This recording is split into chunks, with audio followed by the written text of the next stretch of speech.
The Air Force Academy rises more than a mile above the sea. Flight is a way of life. Tonight, the Wolfpack and the Falcons remain grounded in their quest to soar to new heights. Whose path will lead them to the top? Who will lose their footing and fail?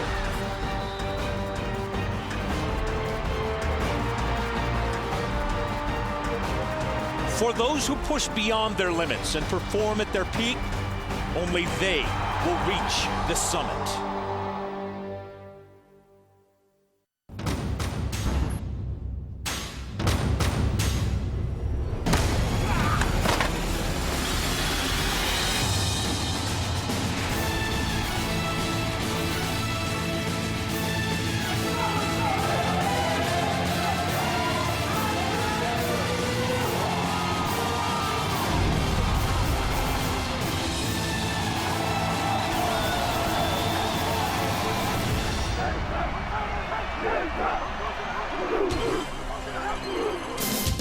From the beautiful Air Force Academy in Colorado Springs, Colorado, it's a Mountain West battle between the Nevada Wolfpack and the Air Force Falcons.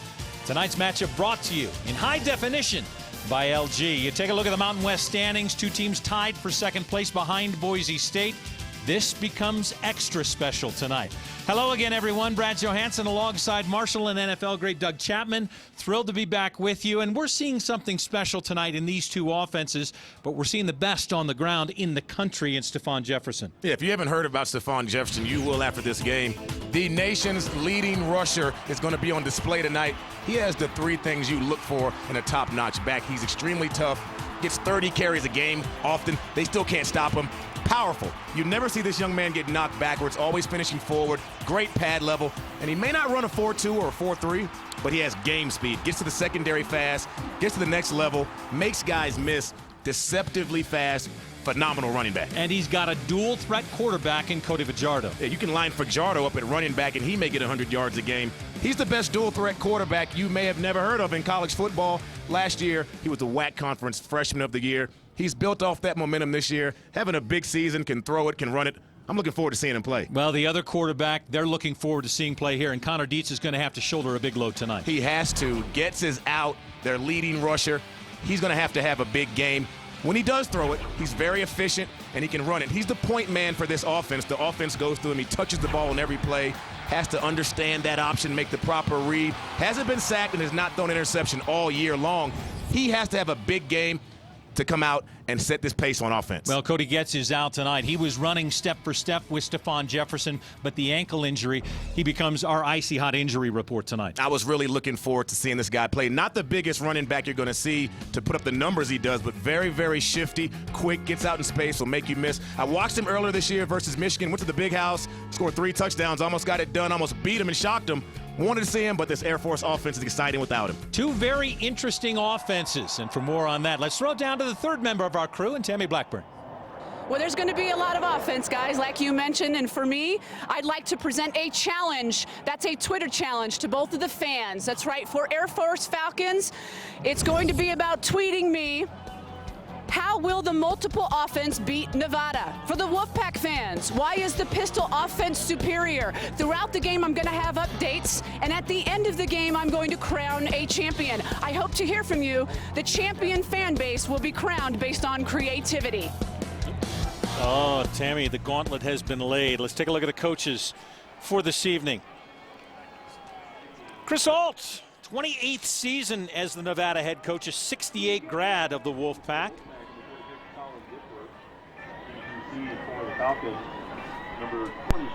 And Troy Calhoun in his 6th season, coming back to lead the Falcons. An 89 grad of the Air Force Academy. As you take a look at the weather conditions, well, it's supposed to be right around 63 degrees today. Yeah, I packed shorts. Instead, it's 30 degrees and expected to drop down to about 18 in the 4th quarter. And we have the windows open in the booth, thanks to Doug Chapman. Yes, we do. You got to get those elements on you, Brad. We have to have the elements, no question about it. Ty MacArthur is back as Air Force elected to receive after winning the toss. And we're underway. 8 yards deep, he'll take a knee. And Air Force We'll start on offense first, and we're going to get to see an awful lot of the Air Force offense because they have to do so many different things as we look at Connor Dietz to lead the way. And a lot of offenses that run the ball as much as they do, they like to run it out of that triple option. They'll line up in the triple option, but they'll come out, like Tammy said, in a multiple formation, set, shotgun, offset back. They may go pistol, just like Nevada. You never know. But they get it done on the ground, but they give you a lot of looks to do it. John Lee in the backfield to start 1st and 10 as they begin from their own 25-yard line. MacArthur in motion left side. Dietz with the pitch to Lee. And he'll take it out for a good 5, maybe 6 yards before Dre Bell makes the stop.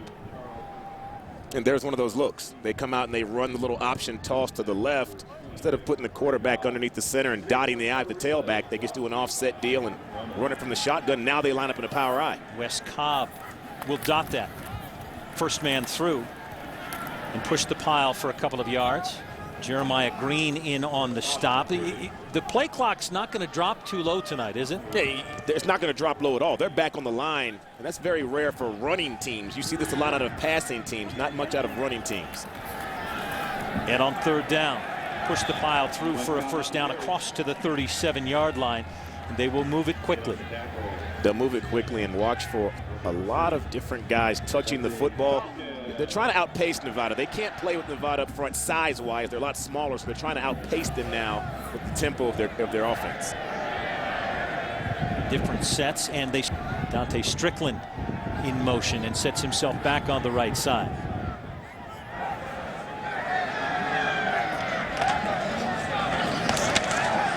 Flag flies in as Cobb takes it across the 40 near the 43-yard line. And this is a team that's one of the least penalized in the country. They average only 35 penalty yards per game, less than 5 penalties per. Personal foul, chop block on the offense, 15-yard penalty, repeat first down. Tom Walker, our referee, calls out a chop block. And Coach Calhoun is not happy. You know, these guys, they fire off the football. Air Force's offensive linemen do, and they try to take the legs out of the defenders. Sometimes if they're in the box and the player's already engaged, they may call a post and chop. Let's see if we can see what happened. And I believe that's what they called. They called a post and chop where a defender is engaged high with the player, and another offensive player comes and takes his legs out. High, low, post and chop, whatever you call it, but they call it a legal chop block on Air Force. Jordan Eason involved in that one. They motion MacArthur, fake the pitch his way, go right side. Lee across the 40 and short of the 45 before he's run out of bounds by Marlon Johnson. And if you don't see this type of offense week in and week out, if you're a defensive player, the first series is going to catch you off guard. You don't know what formation is coming. You know they're going to run the ball. So you get in your defensive stance and you see a different formation almost every down. You're not sure where they're going with it. It can cause confusion. They've got 8-9 guys in the box still, but they can't stop the run. Pitch left side, MacArthur. And he's got a first down. And they move the chains again. 22-yard gain by Lee. He may be the quickest in the backfield for them tonight. Yeah, they said Lee on their team is probably the quickest guy in a box. Not going to beat you in a flat-out foot race, but in space you don't want to try to tackle him. They want to get him out on the perimeter, try to make a few guys miss. See how many touches he has tonight. He's got Lee and Strickland in the backfield now. 1st and 10. Ball set right at midfield. First throw from Dietz, and he's got a completion. Inside the 30-yard line. And the lanes open up, and when you continue to do that, you confuse the defenses to be able to make these throws accurate for Dietz. And Marlon Johnson, number 8 for Nevada, he's exactly that. He's confused. He sees run action. The entire defense flows to the run, and you watch, and that's what happens. You can throw the football backside when you're able to run the ball so well. Cobb on the carry. He'll take it inside the 25-yard line. Rossetti in on the stop. 22-yard pickup on that first pass play, and he is accurate. May not throw it a whole lot, but when they have those sets and they see something, they'll let Connor Dietz loose. Yeah, he hasn't thrown any interceptions, and when he does drop back, the offensive line does a great job protecting him. Has not been sacked all year long. On 2nd down at 5. Pitch to MacArthur. Nice spin move, and yet another first down. Run out of bounds. They Taken down by Khalid Wooten. And MacArthur's technically a wide receiver on this team. Had 94 yards last week and a touchdown. He can get it done in space. He's very quick, a shifty guy. These backs aren't very big, but they're guys that can make you miss, and they get upfield, north and south, and they're very tough. Will put their foot in the ground and try to run you over. DeWitt straight ahead, trying to push the pile close to the 10-yard line, and there's a mass of Wolfpack to stop him. And that's going to be a tough run. That's going to be a good matchup to watch inside as the offensive lineman for Air Force going against the defensive lineman for Nevada. Tonight's Red Zone brought to you by Verizon, and they are inside for the first time on 2nd down and 6. The 10th play of the drive as they continue to move the football. And this is exactly what Air Force would like to have out of their first drive. Yeah, eat the clock, move the ball. They're going to probably, if it's 4th and 2 or 3, they're going to go for it. They keep drives alive by running the football. They've thrown one pass here this series, but this is Air Force football, classic football. This is what you're used to seeing when you watch them. Coach Calhoun wants to come out, be physical, try to impose his will offensively on your defense. You see those numbers in the red zone. They are not tremendously proficient here. Snap the ball high, and Dietz grabs and will be taken down outside the 25-yard line by Duke Williams. And maybe that's one of the reasons why they're not too proficient in the red zone. And these are the mistakes you can't have. You know, the snap comes, and Dietz is already motioning to his right when the snap comes, goes over his head.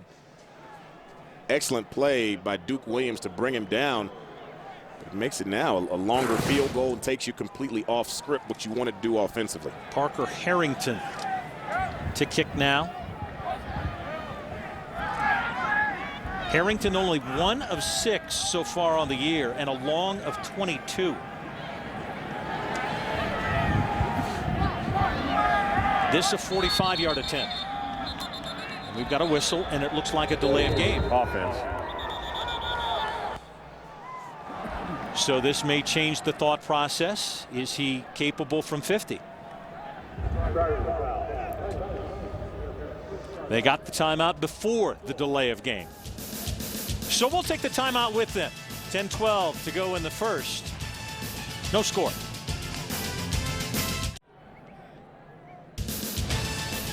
Armed Forces Football on CBS Sports Network is proudly supported by Golden Corral's All-American Carvers. It's nonstop turkey, ribs, and more, only at Golden Corral. By the Scion FRS, it's time to bring the sport back to the car. And by USAA, serving the financial needs of the military, veterans, and their families. So with a timeout called, 4th and 21. Harrington with a career long of 45, but he is kicking into a stiff wind. And as we mentioned, only 1 of 6 on the year so far. And that 14-yard loss on that bad snap really took them off track what they wanted to do. And now you're putting your field goal kicker, now he's trying to tie his career long into the wind. Not an easy task. David Baskett a hold. Ball down, he hit it well. And he got enough of it. And he put it through. Ties his career long with a 45-yarder against the wind. Air Force with a drive, a mistake, but they salvage a field goal, a 45-yarder, to go up 3-0.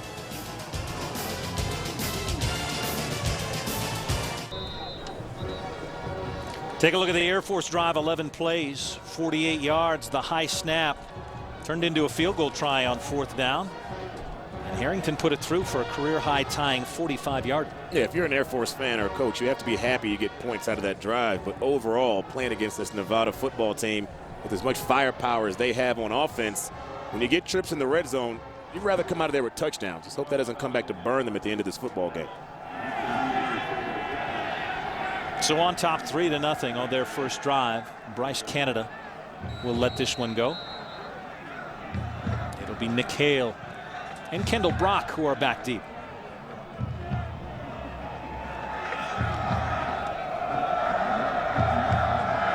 We talked about their difficulties in the red zone, and the drive was going so well until the high snap. This a short kick, taken just short of the 15-yard line.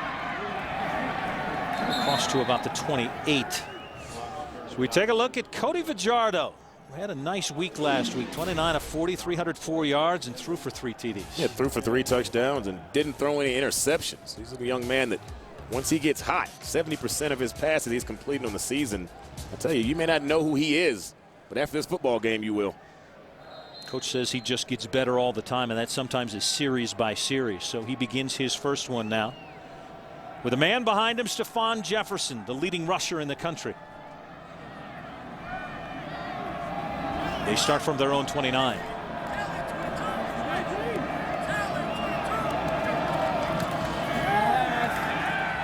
Fajardo looking to throw on first down, and nothing there. And he will be taken down for a loss in the backfield, and Alex Hansen was the first one to him.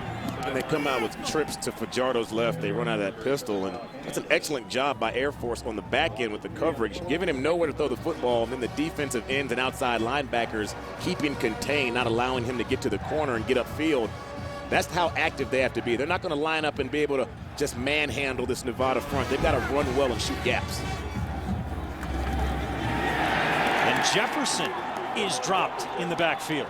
And the penetration is there immediately for Air Force, and they're going to have to use their speed if they're going to have to stop him tonight. Yeah, they're not going to be able to match up, and just not because they're not good enough. They're just not big enough. Nevada's offensive linemen outweigh most of their guys by 40 or 50 pounds up front. They're going to have to use their technique and their speed, shoot gaps, and be smart, make plays, blitz when they can. On 3rd down and 14. Fajardo to throw, middle of the field, high, incomplete. He was looking for his tight end, Zach Sudfeld, and it's incomplete, and they get him 3 and out. And this won't go on the stat column, but Alex Means, number 9, it was excellent coverage by him. He fake blitz, he drops off in coverage, confused Fajardo for a second. Fajardo did not know where he was lined up, tried to hit his tight end. Means sits down in the zone, makes it a tougher throw. It's little things like that they have to do on defense to keep this Nevada offense off rhythm. Chase Tenpenny to punt. MacArthur back deep. Big hang time. At the 21, MacArthur makes the first man miss and spins across the 30-yard line for good field position for the Falcons to start their second drive. Their first went 11 plays. It ended in a 45-yard field goal. They look to add to that next. Don't ask what happened, asked what's next on the new late night sports show Leadoff with Doug Gottlieb and Allie LaForce. Weeknights at midnight only on CBS Sports Network. So the Falcons offense will take over again at the 32-yard line. Cobb and Lee in the backfield. And a whistle to start.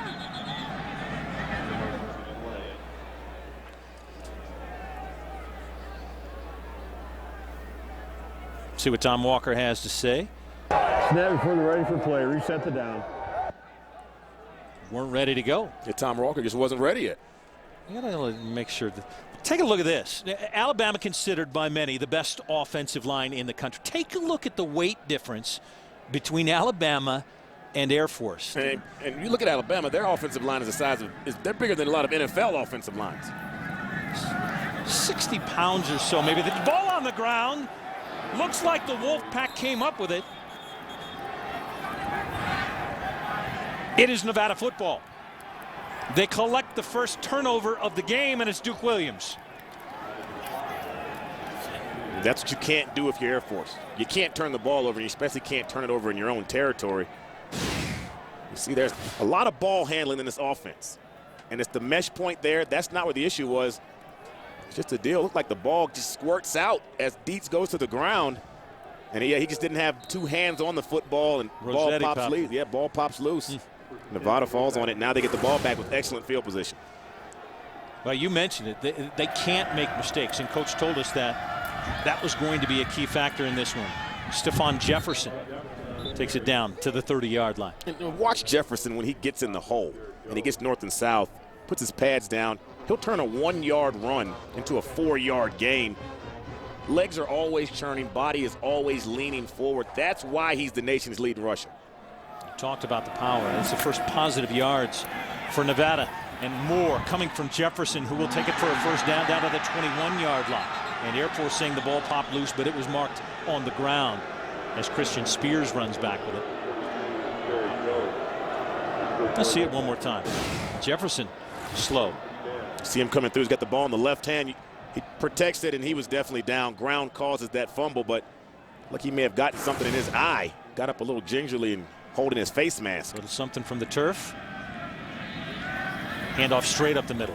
And he powers forward close to the 16-yard line. Alex Means in on the stop. We're going to call number 9's number a lot tonight. You already did on that first series. Yes, very smart football player, tough. Got a really bad deep thigh bruise last week. Bounced back and had a good week of practice.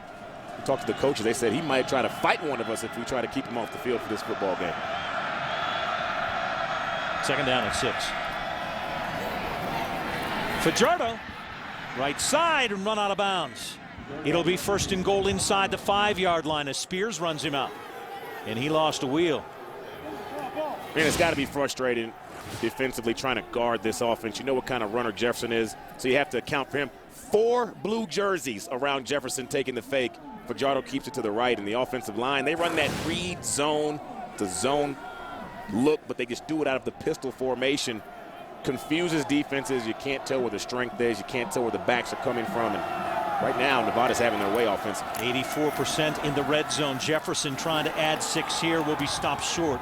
They'll mark it at the 1. Means again in on the stop with some help.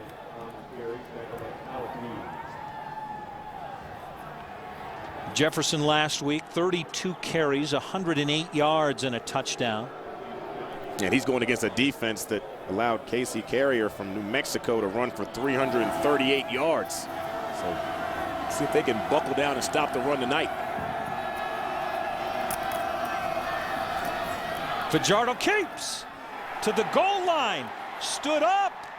Is the ball loose? Looks like they marked it dead at the 1. We'll wait and see the call.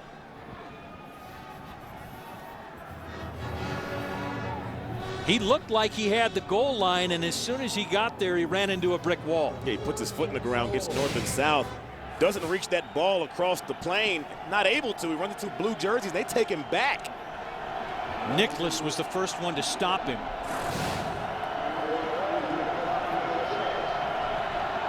Third and goal from the 1.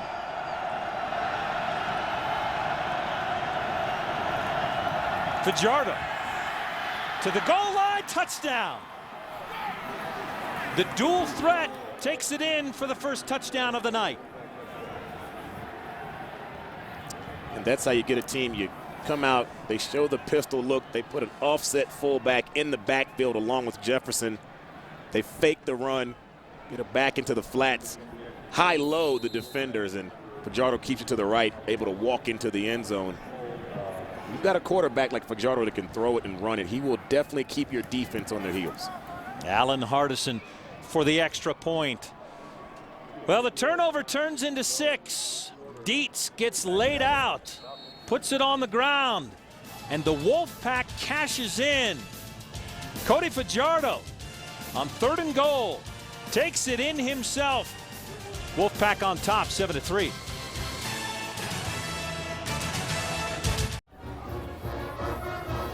Seven-play drive after the turnover.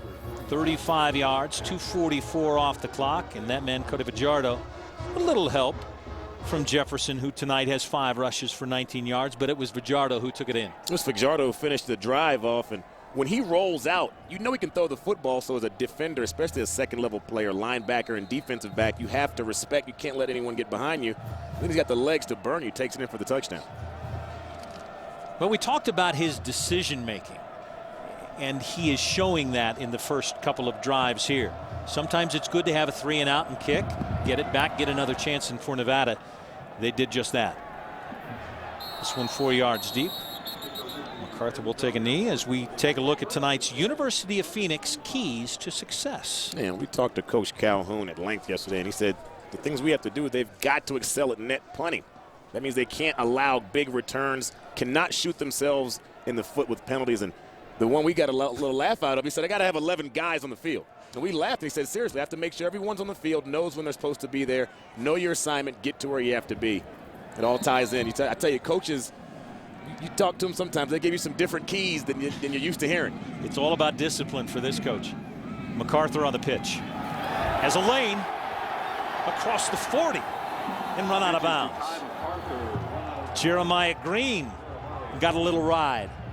And the perimeter of the Nevada defense seems pretty soft. They know they can't line up and run right at that big defensive front, so they're trying to get on the edge. And speed-wise, Air Force looks like they're having a lot of success on the edges of the Nevada D. 19-yard pickup. Watch your play clock all the way on the right. And with 22, they snap it. And we'll take it for a nice little chunk. Cobb out before Rossetti makes the stop.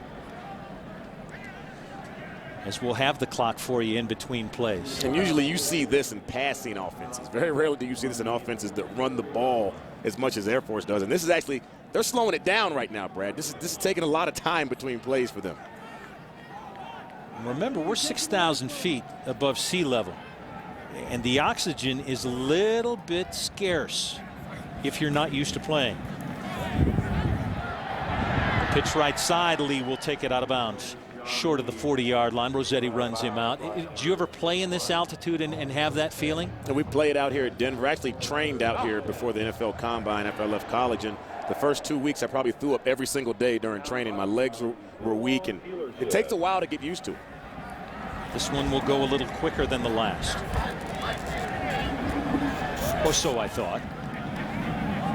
But Dietz will make up his own mind. Shouts the play after he brings it in.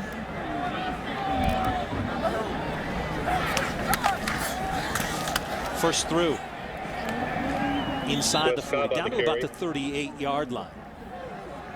Goes Cobb, and the defense cannot change a whole lot. And it may take 22, 23, 24, but while they're standing at the line, you can't run guys in and out. You can't substitute. You don't really have to worry about packages versus Air Force's offense because you know what they want to do. But you want to get fresh bodies in there. You can't get a tired guy off the field when Air Force gets plays in as fast as they do. Lee in the backfield. Dietz looking to throw. Looking long and way overthrows the entire coverage. He was looking for Drew Coleman. He was nowhere close. Armed Forces football proudly supported by USAA. On a calm night here in Colorado Springs. Just a beautiful spot for a football stadium. The pitch right side. Lee will take it there, and frustrated that he couldn't get out of the ankle tackle taken there by Brock Hecking. Yeah, and they're having a lot of success on the perimeter of this Nevada defense. They cannot line up and run right at them. They're too small up front to physically manhandle the defensive front for Nevada, but they're getting out on the perimeters. See if they can keep it going. Tried a little pass over the head, was well covered on the backside by Nevada. But Nevada they're not doing much blitzing. They're just playing them base and straight up right now. Cobb. Not much there to the 30. Cobb on the carry. Rossetti, who has been in on a bunch of tackles already. Cobb last week had 3 touchdown runs. They were all 1 yard, just short yards, power back. Another guy that falls forward. You just like to see those running backs that they fall forward every time they're hit. And how did Coach describe him? Warrior as warrior gets. Dietz breaks. Inside the 10, first and goal. Marlon Johnson tracked him down. Dietz, the leader of this offense, and sure he's trying to make up for putting the ball on the ground on the other end of the field. Nice run, keep it on the inside. That option, if you don't pick the right guy, the guy you don't pick can burn you. He goes for 22. The handoff to the goal line. Touchdown, Mike DeWitt.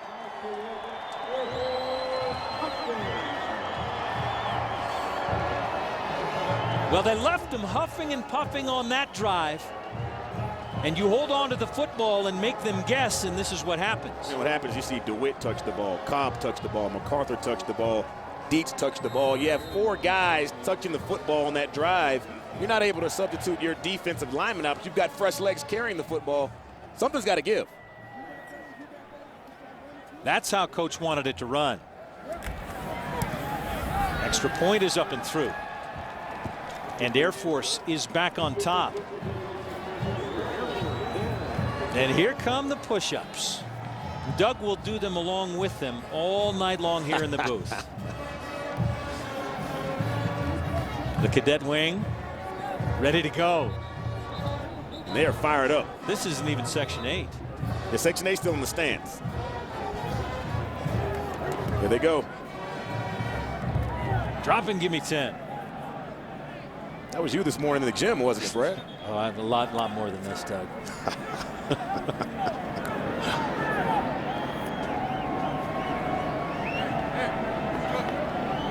Just one extra for the good luck.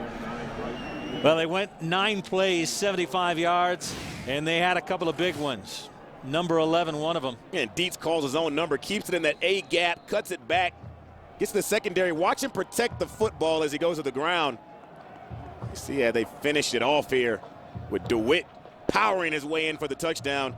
So many people touching the football. You have different ball carriers. As a defense, you don't know which guy is coming at you. Hale and Brock are back. It's Brock across the 35-yard line. And the defense says, thanks for a breather, Cody. How about you take it down? Long drive here. Give us a chance to breathe on the sidelines. Yeah, that Air Force drive they had 5 different ball carriers on a 9-play drive. Now we see the Nevada offense come out, and we know what we saw what Fajardo can do. Let's see if they can get Jefferson up and running on this drive. They will start from their own 35.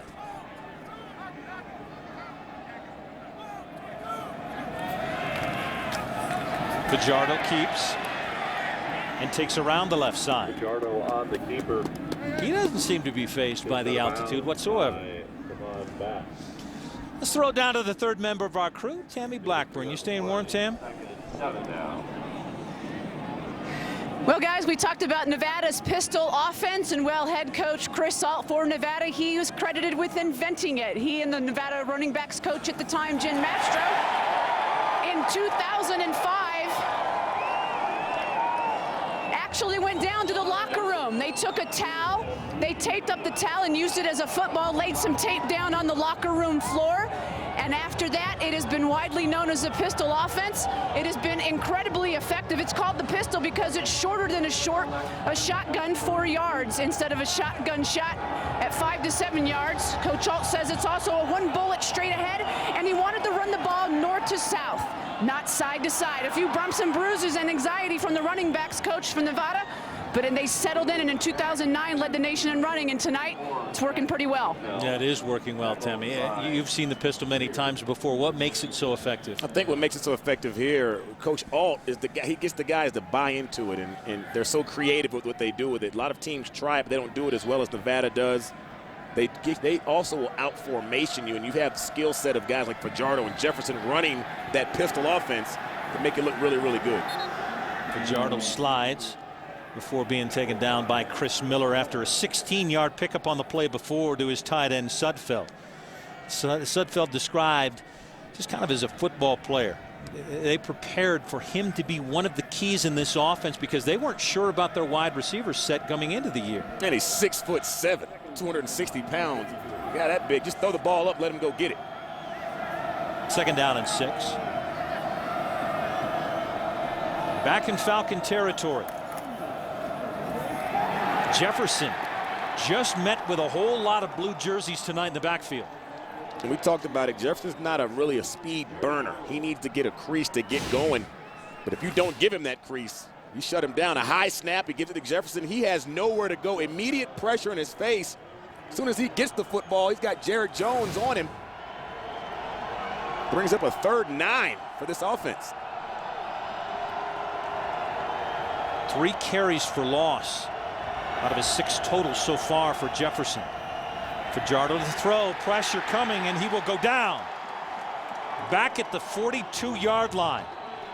Lindsey was back there, and they're coming on jailbreak. And those are the type of dogs and blitzes. Dogs are linebackers, and the defensive backs coming, that's blitzes. They've got to take chances defensively against this offense, shooting gaps and then bringing pressure so Fajardo cannot sit back and pick them apart. 70% passer. Fajardo is completing 70% of his passes, but if you give him no time, he'll complete 0%. MacArthur is back. He'll let this one hit. And good coverage by the Wolfpack. It is caught at the 5-yard line. Nice kick by Tenpenny. And they will start deep. To fly over there. Cadet wing. We got a good one going here in Colorado Springs.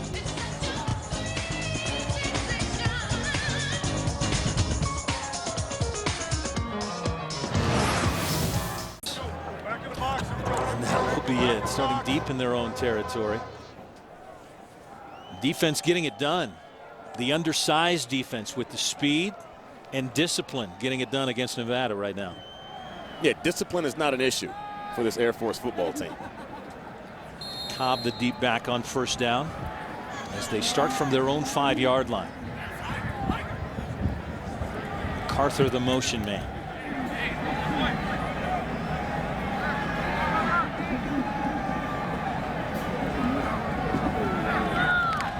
Now Lee in motion. Dietz will take it himself. Drive close to the 9-yard line. Gain of 4 on first down. And they come out that double wing. Look, MacArthur went in motion first. Sometimes they'll do that just to try to draw the defense off. They see that fast motion. Maybe they can get a guy to jump. Then you see him stop. Quarterback resets, and then they run the actual play they want to run. Another wrinkle they can do out of these multiple formations. Wind starting to whip up just a little bit.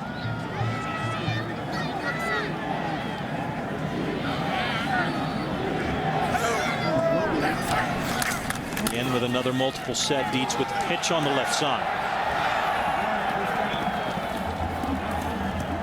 Khalid Wooten in on the stop of MacArthur. I tell you, Brad, they've got this thing figured out.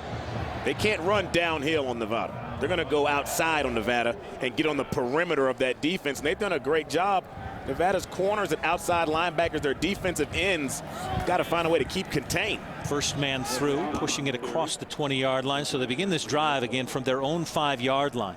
And each time you may have a new man in the backfield as your lead blocker, and the defense has no idea which guy that's going to be. You know, they keep 3 running backs on the field for the most part at all times. Then the quarterback, so you have 4 ball carriers in the backfield at one time. Keeps people's legs fresh, and then you don't know what's coming. Everyone has to be able to block in this offense, though. Straight through and the push just across the 25, maybe to the 27-yard line. Jack Reynoso, or I should say pre-Mountain West all first teamer, and he's struggled a little bit with injury, but back in tonight. Jordan Hansen there on the line, involved in the tackle as well. Third down and 1. That's all they needed to move the chains up to the 30-yard line. DeWitt on the run. Today's first down line brought to you by Golden Corral. And the first down line moves an awful lot this evening. And that's a look where quarterback comes up to the line of scrimmage and he just looks at numbers, sees where the weak side of the formation is, and gives it to his B-back right behind him. They start in an I. Straight back through. And a chunk. This one taken by Cobb as he marches out close to midfield. And that's the issue with this type of offense. Just when they get things going on the perimeter against Nevada, they come downhill at you. Nevada's not ready. It's very hard to prepare in 1 week for this type of offense if you don't see it all year long. New set of downs from the 44. Lee tight roping the left sideline.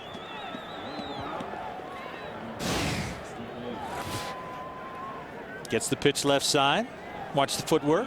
It's a good job by Lee keeping his balance and picking up a couple extra yards down the sideline. DeWitt now in the backfield.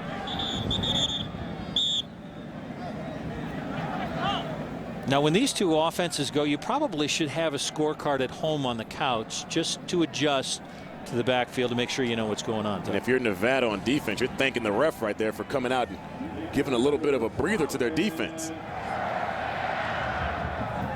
They do mark it as a first down, and they continue to move that Golden Corral first down line to the 46 of the Wolfpack.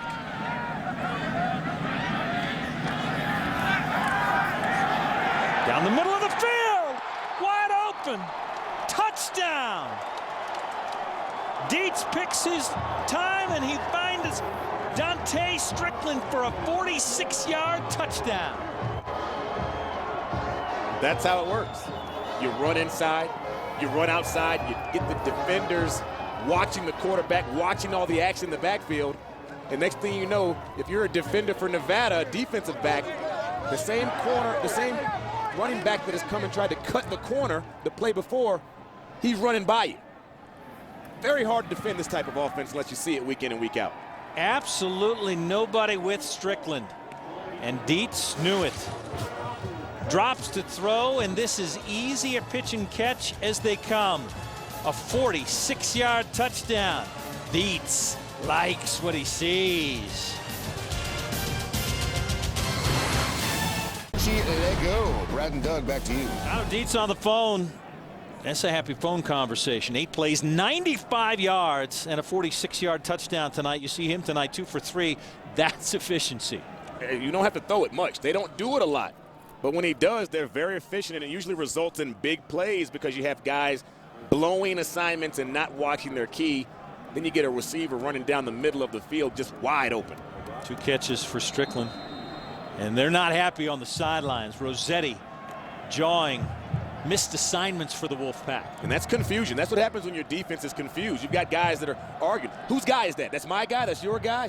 When you don't know who you have, you get defense, you get infighting in your defense, then you're going to have some problems. Well, you're going to tell me whose assignment was missed as we take a look at this after the kick, and this one's deep, will come out on touchback. So take a look at the scoring play. Doug, take us through it. And if you watch it from alignment, you see Strickland lined up right here at that flanker position. Now, they have him man. The inside linebacker and the safety have him man.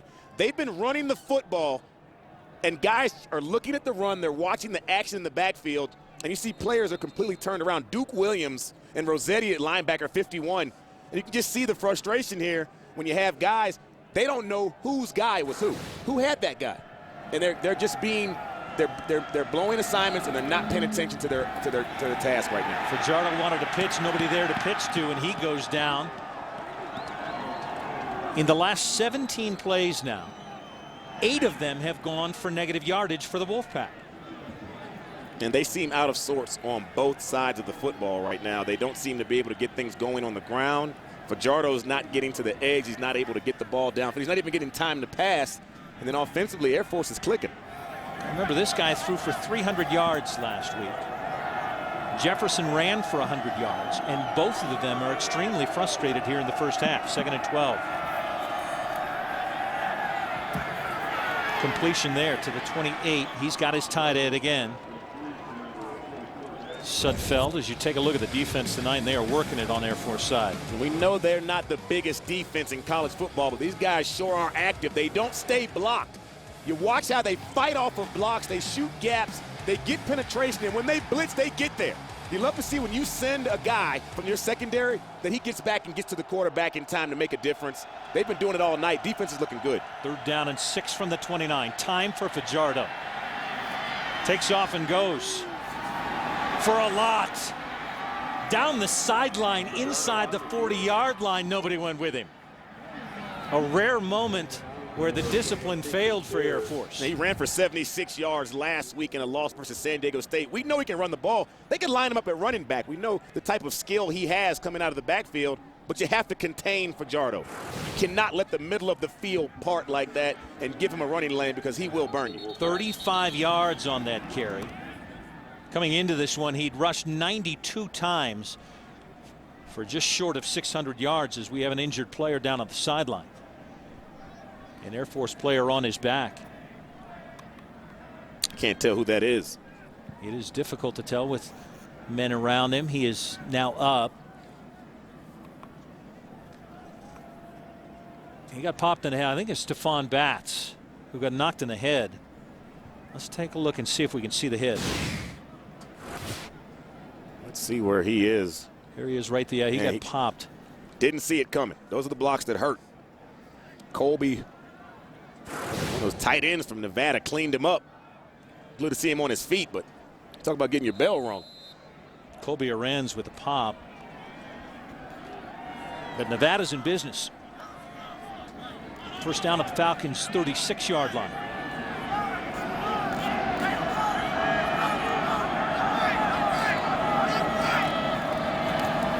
Bradley in motion. Fajardo throws wide open. Wimberly takes it. And another big chunk. Taken down by Chris Miller and out of bounds. Wimberly's first catch on the night. Yeah, Wimberly had 10 catches last week versus San Diego State, his first of the night. They take a page from Air Force's playbook. They fake a little play action with a jet sweep motion in the backfield, get Air Force's defense looking, and Wimberly's wide open running the corner route downfield. Goes for 25 yards. He had his first 2 touchdowns of the year last week in that 10-catch game. Hadn't had a touchdown catch before last week since 2009. Talk about a drought. But this is a Nevada drive. This is the type of drive, if you followed their team this season, watched their brand of football, this is how they move the football. They mix it up. Fajardo makes moves with the plays with his legs and his arm. And you turn around and hand it to the nation's leading rusher to pound it out in the middle. Jefferson only 15 yards. Fajardo keeps after faking to Jefferson on second down. Will bring up third down and short. They can get another first down at the 1-yard line.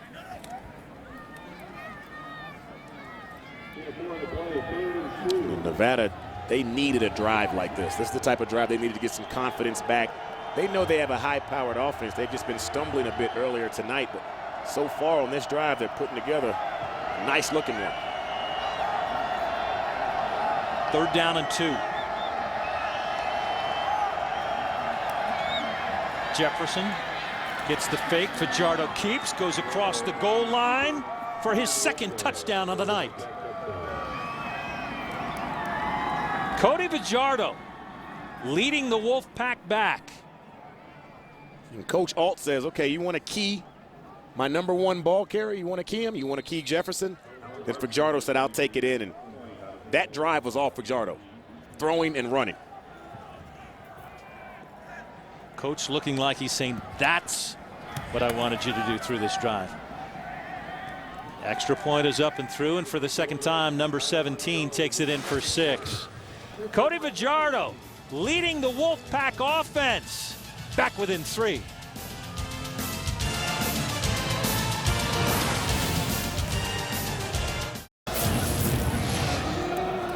Adam, thank you. A 7-play drive, 75 yards, and 67 of it was that man. It was all him on that drive. 4 carries, 36 yards, goes 2 for 2 for 31 yards. They say, all right, Jefferson's not going to beat you. Fajardo says, all right, I'll beat you. This is just a sophomore. You talk about the maturity. Coach Alt said he's seeing this young man, just the progression he's made from year one to year 2. You'd love to see your quarterback say, okay, we need some points. Our main guy, Jefferson's not, they're bottling him up. Let me make some plays. It's not going on downfield. Pick some yards up with my legs, a few nice throws, then cash it in with a touchdown. Jordan and MacArthur back deep from the 7. Nice balance by MacArthur. On the return, out near the 35-yard line. Taken down by Brian Lane. Tackled there by number 29. 17-14 ball game. A little over 8 minutes to play in the first half. And we're seeing the multiple offenses in spades from Air Force, and it's confusing the Wolfpack. But we're seeing what both of them do best. We're seeing offensively how they've gotten to put up the type of numbers they have all year. When these offenses start clicking, it's hard for defense to stop them. Beats with a pitch to Lee, and he is upended. Duke Williams goes low, and Lee goes high. Man, when you're playing an offense like Air Force, Nevada's going to have their defensive backs close to the line of scrimmage. Duke Williams is a defensive back, but there's so many people in the box. He's playing 8 yards off the ball. Comes in and knifes through for a big tackle. Pitch left side. MacArthur with some room. Stretches it out. Williams again on the pop across the 40-yard line. MacArthur on the carry. Hecking was there as well.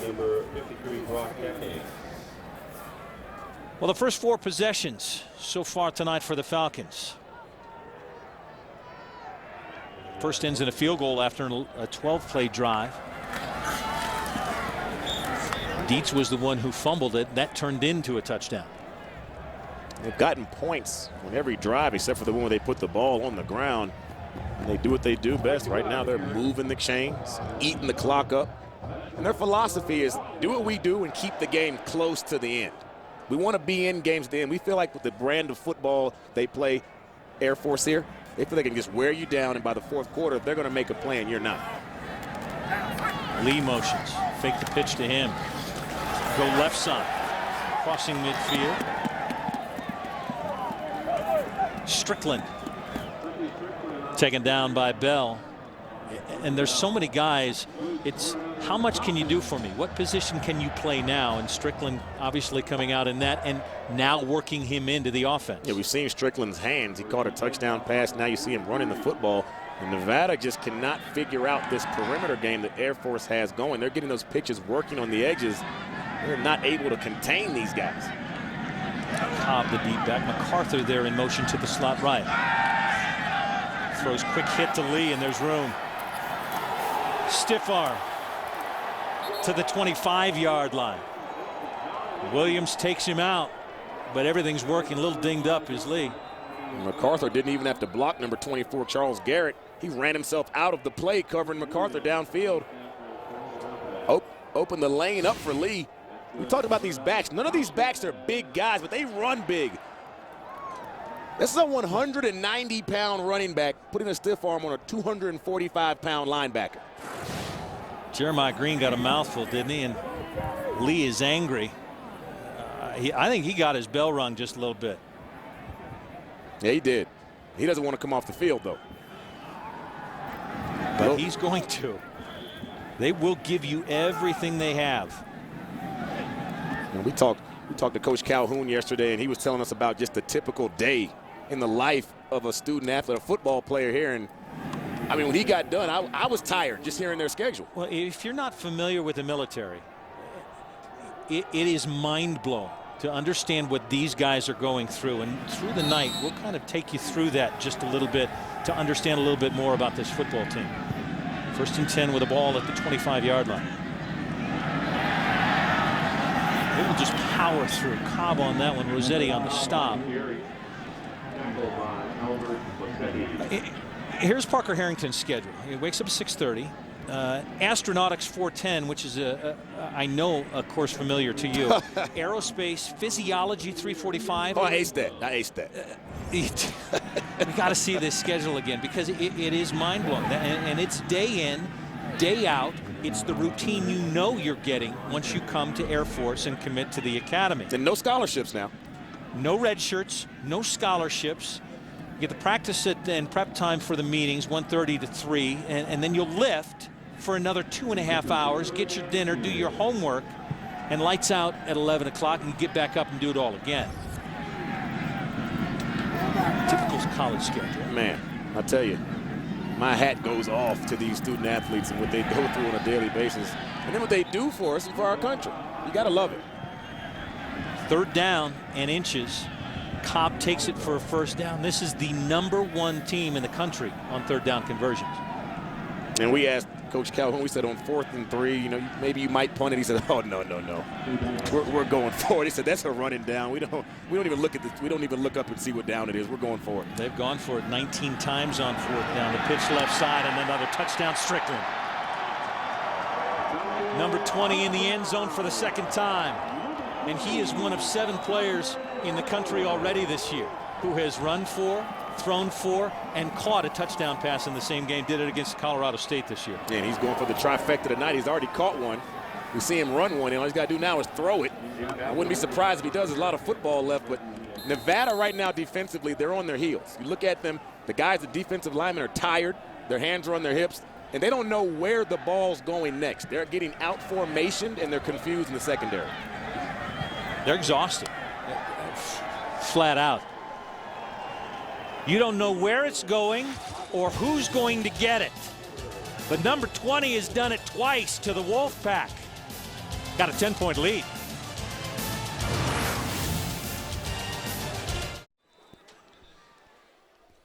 Hey, let's take a look at the Go RVing road trip backs. Colorado Springs sitting at 6,035 feet. Just over a mile above sea level in the shadow of Pikes Peak, home of the Air Force Academy in NORAD. That's you right there, Brad. that Doug modeled for that. Also home to the U.S. Olympic Training Center. 15 national sport federations. Chile, and they're loving sitting and watching this, because the offense for Air Force is getting it done tonight. It's cold out here, but this Air Force offense is hot. I'll tell you, it's a thing of beauty to watch when you get to see an offense that runs the ball out of so many different formations and they're clicking. It's just the defense has no clue how to stop it. Brock and Hale are back. Get a return on this one. Across the 25 to about the 27-yard line goes Brock. Take a look at these gaudy offensive numbers. We said there was going to be a shootout, and it's Air Force that's shooting it out. But what's surprising me is the way that Air Force has been able to control Nevada when Nevada's had the ball. Air Force's defense has done an excellent job bottling up Jefferson. Fajardo hurt him a lot on that last drive, but overall, they haven't been able to get going and doing what they usually do. Excellent job by Air Force staying active. On first down, Jefferson trying to find room, and he is almost sawed in half. As we send it back to the New York studios for an update on Cincinnati-Louisville. All right, Brad, thanks. Off a Louisville turnover, this is Munchie Lego going in from 4 yards out. It is now 17-7 Bearcats in Louisville. We'll see you shortly on the Verizon Halftime Report. Lego, back to you, Brad. Jefferson bent over on that first, and he goes off the field. I mean, when I said sawed in half, he looked like he was about sawed in half. Hit low and high. Fajardo to throw on second down. Got Sudfeld. Sudfeld's got a first down. Little yak for 44. You're going to get a lot of yak when you're that size. We talked about how big this young man is, and 6'7". He falls down, that's yak. He's on the Mackey watch list for the best tight end in the country, one of 26. A captain in his 6th year. Now they're moving it with Nick Hale on the ground. Are you surprised at all about the inefficiency of Jefferson tonight when a team keys on somebody like that? I'm surprised because he's a very good runner. But then when you watch defensively the scheme and what Air Force has been able to do against Nevada, I'm not surprised how they've been able to bottle him up. But it's a good run by Nick Hale off tackle. Fajardo keeps and slides inside the 40-yard line. Christian Spears ready to take him out.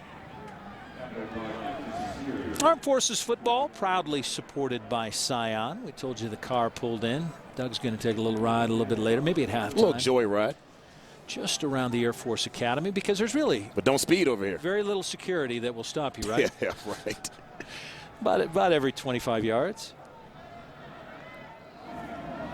Wolfpack moving on the ground now. Inside the 40, and we're inside 4 minutes to play in the first half. 10-point ball game. From the 38, pressure coming. Fajardo gets out of it. Throws, incomplete. Coverage was there to break that one up to Bradley. And Air Force brings the corner blitz. Fajardo does an excellent job spinning out of the grasp of the would-be tackler, trying to get the ball downfield, but just another good job by the secondary of Air Force. They're very disciplined against a scrambling quarterback. They don't bite and come forward when he starts to run. They don't commit. They stay back and defend their man. You see it there on that play. Still no Jefferson in the backfield. It's Nick Hale. Fajardo to throw. Middle of the field. Sudfeld catches, upended. Spears had him and takes him down at the 30. The tackle, Stephon Bass. How about this rushing comparison? Your quarterback and the #1 rusher in the country. And Air Force was ready for him. They knew he was coming, and so far, they bottled him up. On 3rd down and 3. Has time, throws, low, caught. And he's down. For a first down to Brandon Wimberly, and he is on all fours. Now 4 of the 6 first passing attempts had targeted his tight end. We told you Wimberly had stayed quiet tonight, but when he makes a catch, it's usually for big yardage. Yeah, when they in their vertical passing game, Brandon Wimberly is definitely the go-to guy for this Nevada offense. Losing him would be, and Jefferson would be huge to this offense. They can't afford to. Looks like he may have just fallen on the ball, gotten the wind knocked out of him. Hopefully that's all it is. He's running off on his own power. I would think so. Which is a great sign. Hopefully see him back. If you're a fan of Nevada, you do not want to see, you already see 25 on the sideline. You don't want to see number 4 over there either. Yeah, that's a big catch on 3rd and 3. Keep the drive alive. Coming up on 3 minutes to play in the first half. Inside the 15-yard line. Still Hale, the deep back. Play action to him. Fajardo to throw. Low again. And he bounced past that at the 5-yard line. Incomplete. Bring up 2nd and 10. A little play action boot. They pull out the guard to block for Fajardo, and then not a naked boot. If it was a naked boot, there'd be no offensive lineman out in front of him. Just excellent coverage once again by the secondary of Air Force. They are not allowing these receivers from Nevada to get past them and get downfield. You see that was Miller on the coverage there.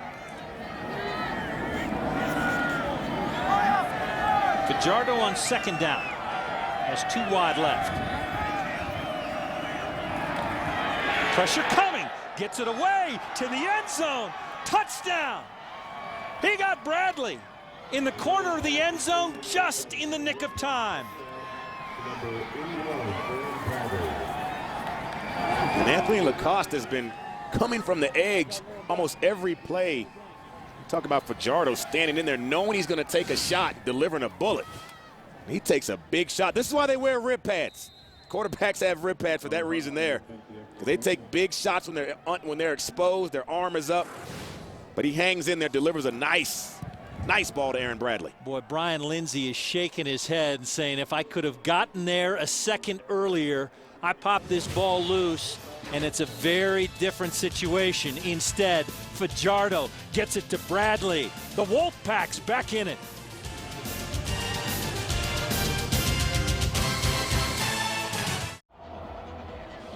There's Aaron Bradley. 14-yard touchdown on the 9th play of a 73-yard drive. Just under 3 minutes to go to cut the lead to 3. Fajardo loses his go-to guy. Brandon Wimberly says, that's okay. I'll adapt. Takes a big shot, stands in the pocket nice and tall. Delivers a nice strike to Aaron Bradley. And they're back in this football game within 3 points and with some momentum. Well, we're used to Air Force next man in, but Nevada's doing it pretty well tonight. Jefferson not doing much. Nick Hale having to go in the backfield. Fajardo doing his job both on the ground and through the air. They're figuring it out.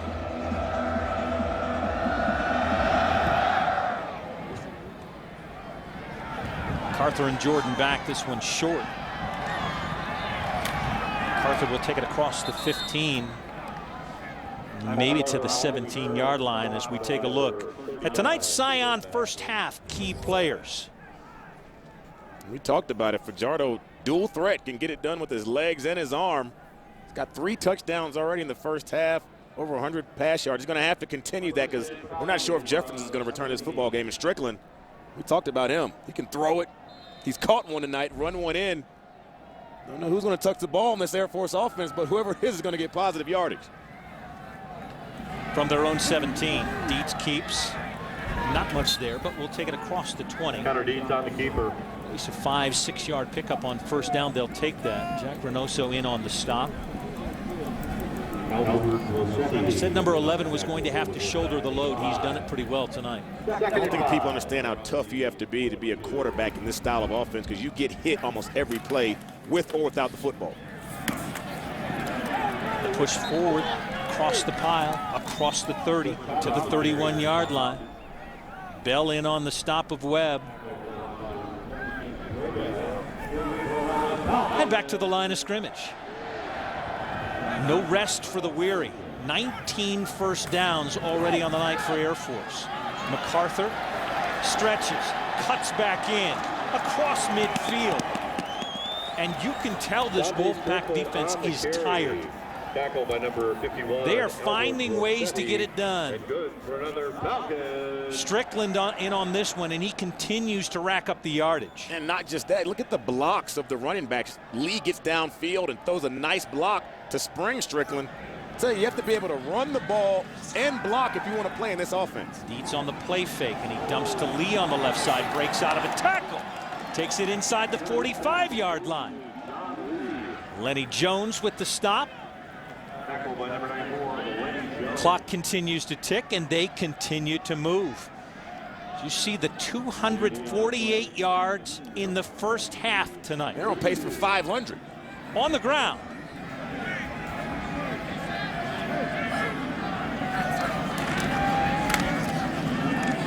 Pitch back. It's MacArthur inside the 30.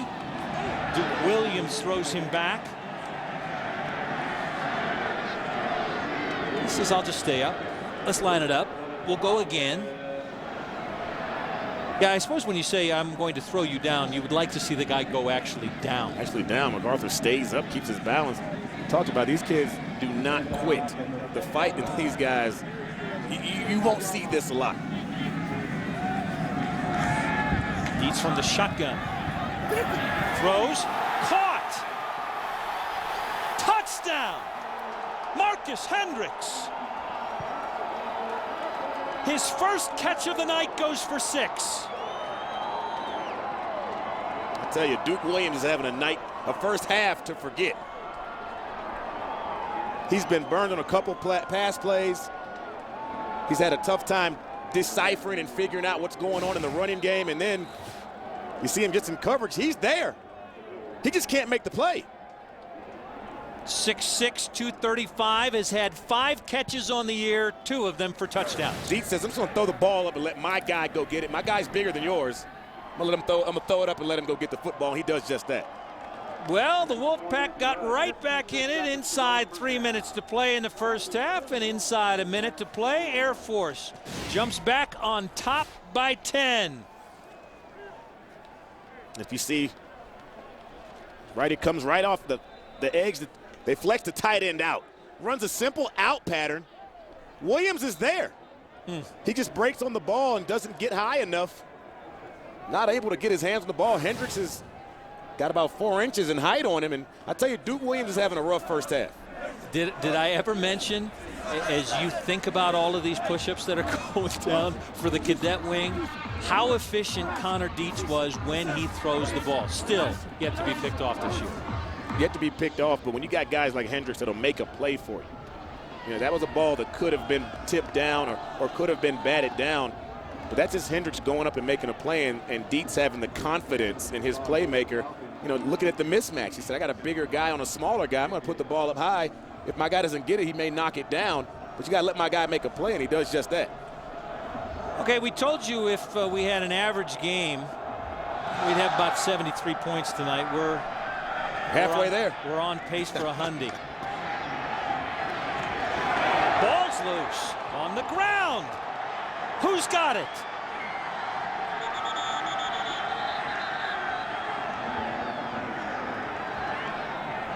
Inside the 20-yard line. And it's Nevada football. And going back to that last touchdown throw by Dietz and the secondary for Nevada, the first weeks of the season, they had different people in the defensive secondary. That may be some of their issues. Oh, that ball's out early. I think Brock. And how'd he get it back? Brock got it right back with the right arm. Wow. That's a scoop. Against the Air Force guys, that's a pretty strong right arm. And he had four blue jerseys around, and he's like, that right arm might be hurt. He may feel like he lost that right arm.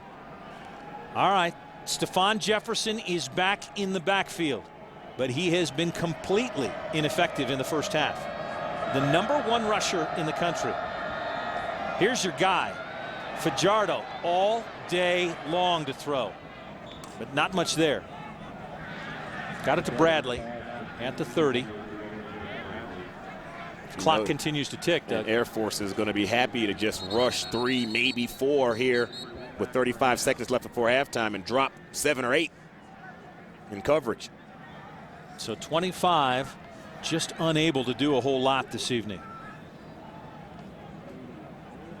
Tom Walker with the call. Reset the game clock to 37 seconds. 37 seconds, please.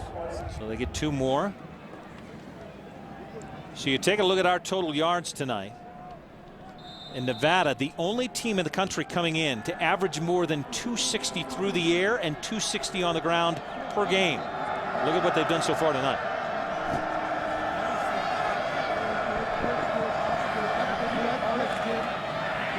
Sudfeld got another first down. Got it out to the 40. Depends on the mark. He's right at the sticks. He's going to burn one of those timeouts. Means in on the stop.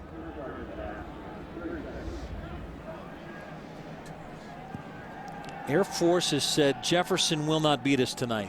He won't let him, and Fajardo, he's gotten it done, but overall, look at the job that Air Force has done in Nevada, just bottling up the run. And you look at it on paper, the size in the trenches, Nevada has, they've got an advantage size-wise, but they haven't been able to use it. And we talked about how active Air Force's defense is. Their front seven, they don't stay blocked. They blitz when they have to, and when they do blitz, they get there and they make plays in the backfield. Now, Carrier last week set a Mountain West record of 338 yards against this Air Force team. Jefferson had to be licking his chops coming in. But I bet you if you're Air Force, you watched that film last week, and if you're a defensive player, you're angry. You said, that's embarrassing to allow one man to have 338 yards rushing, so this is a fired-up bunch tonight. But they won the game. Fajardo to throw. Sudfeld again. Down to the Falcons' 40-yard line. Clock stops with 24 seconds in the first half. They have found a mismatch and a matchup problem at the tight end position. Air Force is not able to stop Sudfeld getting downfield. He's having a field day through the middle of the field right now. Fajardo goes right. Throws that side and incomplete. Didn't have enough arm to get it out to Richie Turner. We talked about him. Conoco Mountain West Athlete of the Week, Casey Carrier. That record 338 yards in the loss to Air Force. That's a load of yards. You had what, 400 and what in a game? When I was at Marshall, we threw the ball so much I wish I ever got 39 carries. All right, second down and 10. Ball at the 40. 11 ticks left on the clock, and the clock moving. Timeout. Air Force. Air Force wants the timeout. And Coach Calhoun wants to talk right now. He said they've moved the ball pretty well. Nevada's got 2 timeouts left. We've got to figure out how to stop this tight end. This tight end is hurting us, and we don't want to let them get any points in before halftime. Sudfeld now 6 catches on the night for 79 yards. He is easily the favorite target right now of Fajardo. It is, and they've got a linebacker matched up on him, sometimes maybe a defensive back, and he's 6'7". It doesn't matter who you put out there. It's going to be a mismatch. There's not a person on Air Force's roster, I don't think, that's 6'7". Not on the football team. Maybe the basketball team, they can go get one of those guys. But they're having a problem guarding Sudfeld, and the middle of the field is where he's been working well, reading zone, and he's one of the best in the nation as well. He doesn't get a lot of the headlines, but you ask NFL scouts, yep, they're foaming at the mouth about that young man there. 6 of the 10 completions from Fajardo have gone to that man. 146 yards for Cody tonight.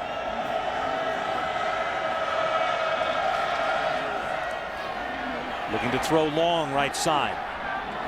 And Turner out there, incomplete as he overthrew him. And there's 5 seconds left on the clock. And that's a successful play for Air Force, not just because of an incompletion. It took 6 seconds off the clock. There were 11 seconds, only 5 now. They got no yards on the play, and they're forced to – now you're down to 1 more play before halftime. Well, and that's the confusing part about it. Gain some yardage so you at least have a field goal opportunity. Hardison can kick it. He's 6 of 7 this year. Probably a 50-yard range easily. Now Fajardo's going to have to go for it all. And Air Force wants a timeout to figure out exactly what they're going to do defensively. Fajardo has that arm from here to be able to get it in the end zone. He can easily get it there. They've got to dial up a play, and don't be surprised if they try to work big 44 in. And the problem is that Nevada's got to find a way to protect Fajardo long enough for him to set up and let the receivers get deep enough downfield into the end zone if they're going to go for a Hail Mary. But Air Force in a prevent style defense. They're going to rush 3, defend with 8, make it as hard as they can on Nevada to get that ball into the end zone. Boy, it's been a minus 25 game tonight. Stephon Jefferson frustrated, averaging 156 yards per game, 22 in the first half because of what Air Force has done to him on defense. Went out of the ball game a little bit nicked up, came back in. Fajardo will not go to the end zone. He's hit as he throws, incomplete. 2 seconds remaining on the clock. And that's the thing, if you want to get a deep ball off, your quarterback has to get a 5 to 7 step drop.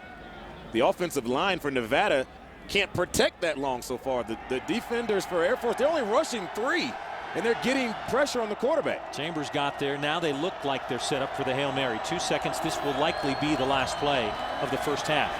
Rolls right. Pressure. Will he get room to throw? Gets out left side. Lets it go. He's got it long enough. He's got it too long. Out of the end zone and incomplete. They will get the ball to start the second half, but it's not the way they wanted to end this first half. Not at all. You've got to be pleased if you're Air Force with the way you've been able to bottle up this ground attack, forcing to they've become one-dimensional. Nevada's one-dimensional now in offense, and they didn't look good that last part of that last 5 minutes of that drive. Well, Air Force undermanned, outweighed, but they are not out-disciplined. Not out-disciplined at all. Let's throw it down on the field to Tammy. Coach, yesterday you told us we absolutely have to be in this game in the fourth quarter. How have you been able to move the ball in the first half to ensure that you're in it in the fourth? Well, we aren't to the fourth quarter yet, and that's going to be crucial. This thing will go for a full at least 60 minutes. So we're going to play better in the second half and do a good job holding on to the ball. Then we can hold on to the ball. We'll have a chance to make some first downs, and then defensively we got to come up with some stops. Offensively, things have been working for you. Nevada putting some points on the board themselves. What adjustments do you make in the second half defensively? Well, I think you always make some. They're pretty darn good on offense. That's evident. Tremendously talented players at tailback, quarterback, and the tight end with good receivers too. We just got to play a little bit better. And when we do have a chance to get some pressure, we got to get home. Was there an emphasis to stop Stephon Jefferson? I mean, it has been all week long. It's just they're so multiple with the dimensions that they have that just stopping him won't be enough. We'll have to do a better job, like I said earlier. Coach, thank you. Thank you. 31-21. Coming up at the break. It's off to our New York studio. Verizon Halftime Report. Adam Zucker, Houston Nutt, Brian Jones, Trevor Price, and Bruce Feldman. Got a 10-point game. We'll be back. It's halftime in Colorado Springs.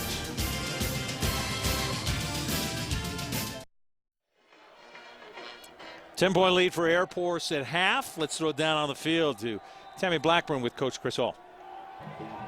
Coach, Air Force seems to be doing most of their damage on the run when they get spread out and they go wide. How defensively do you step up and stop that? Well, they are. They're killing us running-wise, no question about it. And what they're doing is they're cracking on us.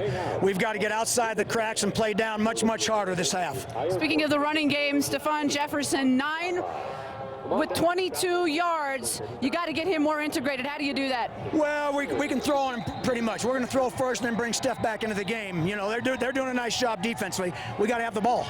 Thank you so much, Coach. Tammy, thanks very much. We're back in the booth. Brad Johansson, Doug Chapman. How surprised are you that we saw what we saw in the first half? I'm not surprised at Air Force what they're able to do on the ground. I'm surprised that Jefferson's been ineffective. I'm not sure if he got a little hurt, but they've taken him completely out of the football game. Well, stats-wise, it is remarkable what Air Force has done so far today. These are gaudy numbers. Gaudy, indeed. First off, the thing that sticks out to me is just the pass yards. I did not think that Air Force would have over 100 yards passing at halftime. Rush yards, they're high. We knew they'd be high. I didn't think they'd be this high at halftime, and that low for Nevada.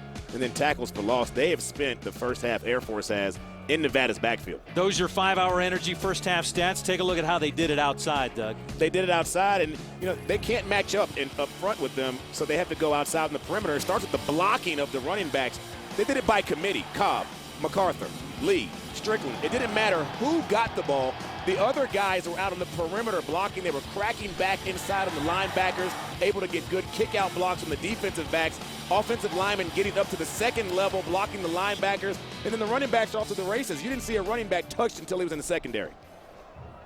So Nevada will get the ball back. There is Jefferson.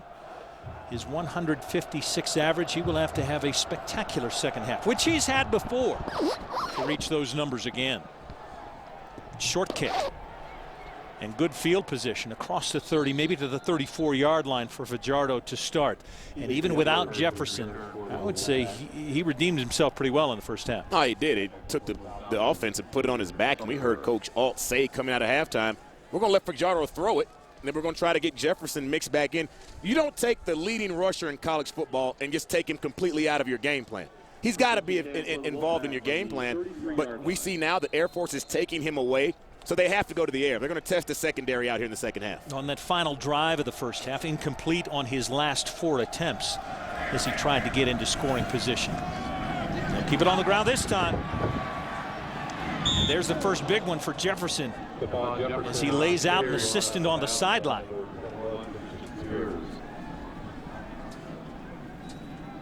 This is what didn't work in the first half. And what's happening is he's getting touched before he's able to get to the line of scrimmage. I don't care how good of a running back you are. If you're getting bodies on you, as soon as you get the football, you're not going to go anywhere. The offensive line has to do a better job allowing him to get into the hole before he's touched. Fajardo keeps and stretches it outside. And he'll take a big gain on first down, run out by Brian Lindsay. Now, we talked about the elements. You can see the breath coming out. It's not warm. A little bit of wind. It's not warm. It's dropping to about 18 degrees by the time we get to the fourth quarter. Something Air Force is used to. But as we said, the average temperature about this time of year out here, about 63 degrees. One more time. And they're going to get 25 going. And that's a typical Stephon Jefferson run. You get him north and south. He makes one cut. He gets a crease. The offensive line is doing an excellent job firing off the ball, getting a lot of nice tag blocking, tackling guard, or working up to the next level, the linebacking core. He's not getting touched until he's about 4 or 5 yards downfield. If he gets a head of steam going, it's going to be a tough second half for Air Force. In the backfield. And immediately there is Nick Fitzgerald. Or Hansen was there right off the top. And he got the drop in the backfield. And as you said, I mean, if you're not going to get 2 steps out of the backfield, kind of tough to get going. And the old adage goes, the #1 way to stop the running game is penetration. If you get penetration, you will stop the run. I don't care if you got Barry Sanders back there. If he, well, I'll take that back. Barry Sanders will probably make you miss. Anybody else, you're going to stop him for a loss. He might do that. Fajardo on the run, straight through the middle, inside the 30, takes a slide. Brad Johansson, Doug Chapman, Tammy Blackburn. Beautiful Air Force Academy in Colorado Springs.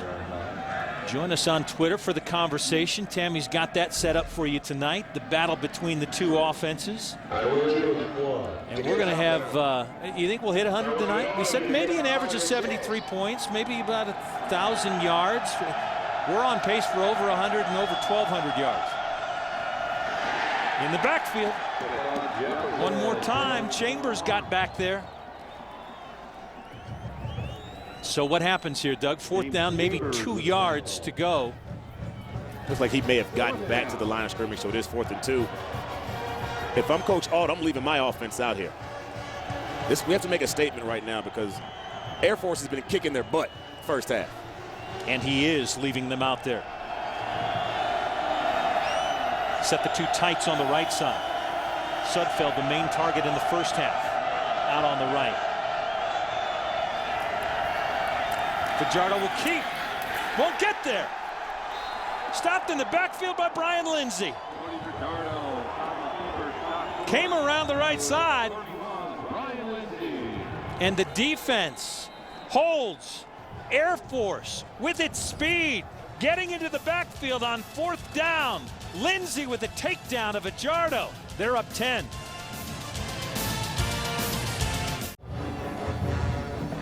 Doug, how about the recognition by Brian Lindsay? And you see him down here at the bottom of your screen, and watch him just recognize and diagnose on the run. You love defenders that diagnose on the run. He doesn't go for the fake. He's not even looking at Jefferson. He's going right to the ball carrier, finds Fajardo for a loss. 7 tackles for loss as you take a look at the Geico difference makers. Fajardo, 46 yards through the air, 73 on the ground for him. Yeah, he's kept them in this football game. And Dietz on the other side.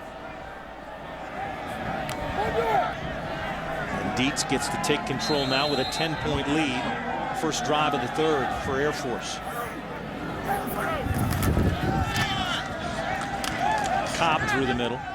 And stood up by Duke Williams. And here is our other Geico difference maker, Connor Dietz. We said he'd have to shoulder the load, and he's done so.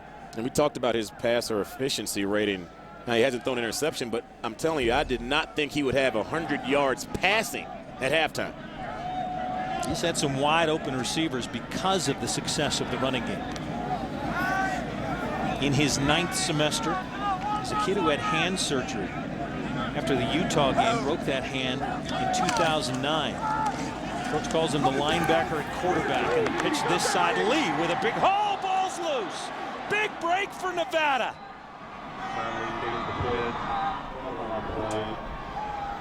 Running into Wolfpack territory. And Lee coughed it up.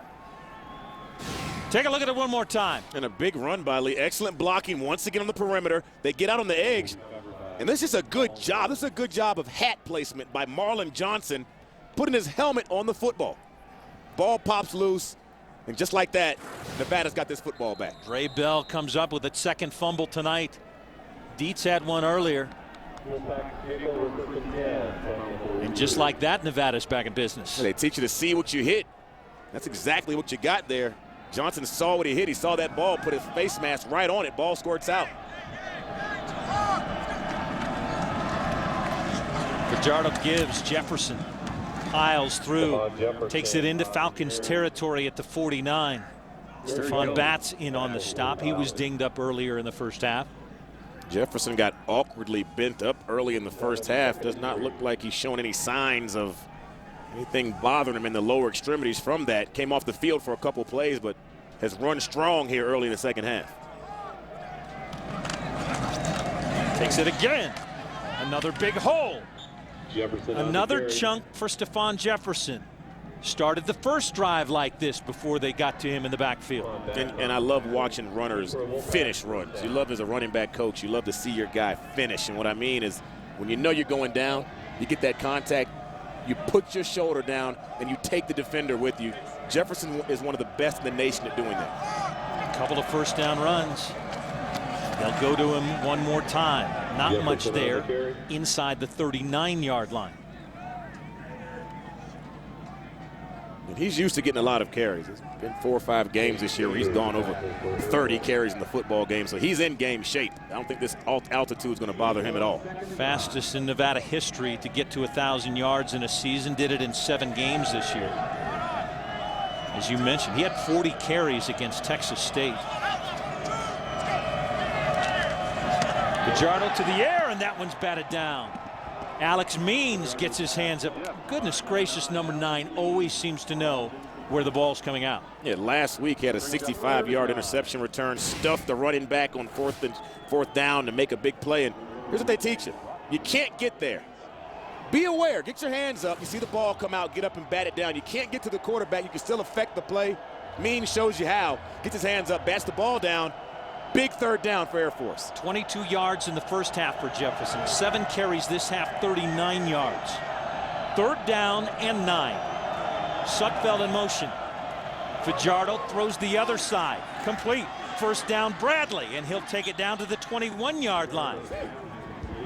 Batts was there on coverage. And Fajardo picks up a big 3rd down. They really needed that. Air Force's defense had buckled down, was making a few plays. It looked like they had the momentum, and just like that, Fajardo makes another play. He has kept his offense in this game. They've taken Jefferson out for the most part, but they can't find an answer for Fajardo. On the give, Jefferson!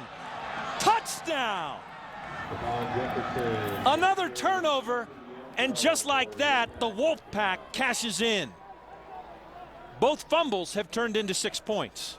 And that's that pistol formation, that read zone out of the pistol.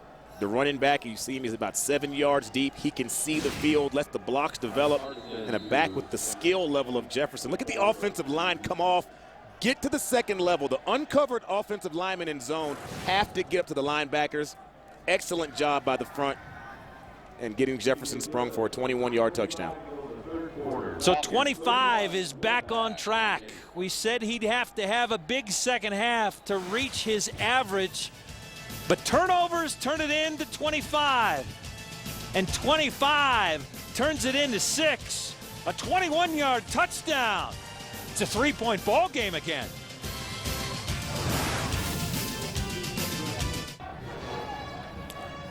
Stick around following our game for Inside College Football Live. Adam Zucker, Brian Jones, Houston Nutt, Trevor Price, Bruce Feldman, all going to take a look back, and they'll look ahead at all the biggest matchups and stories in college football.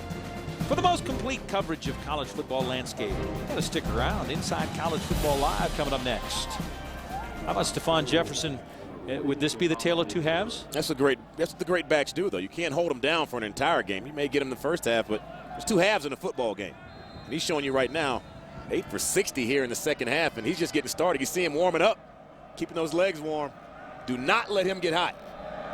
That's his first TD tonight. He had a 7-touchdown game against Hawaii in 3 quarters.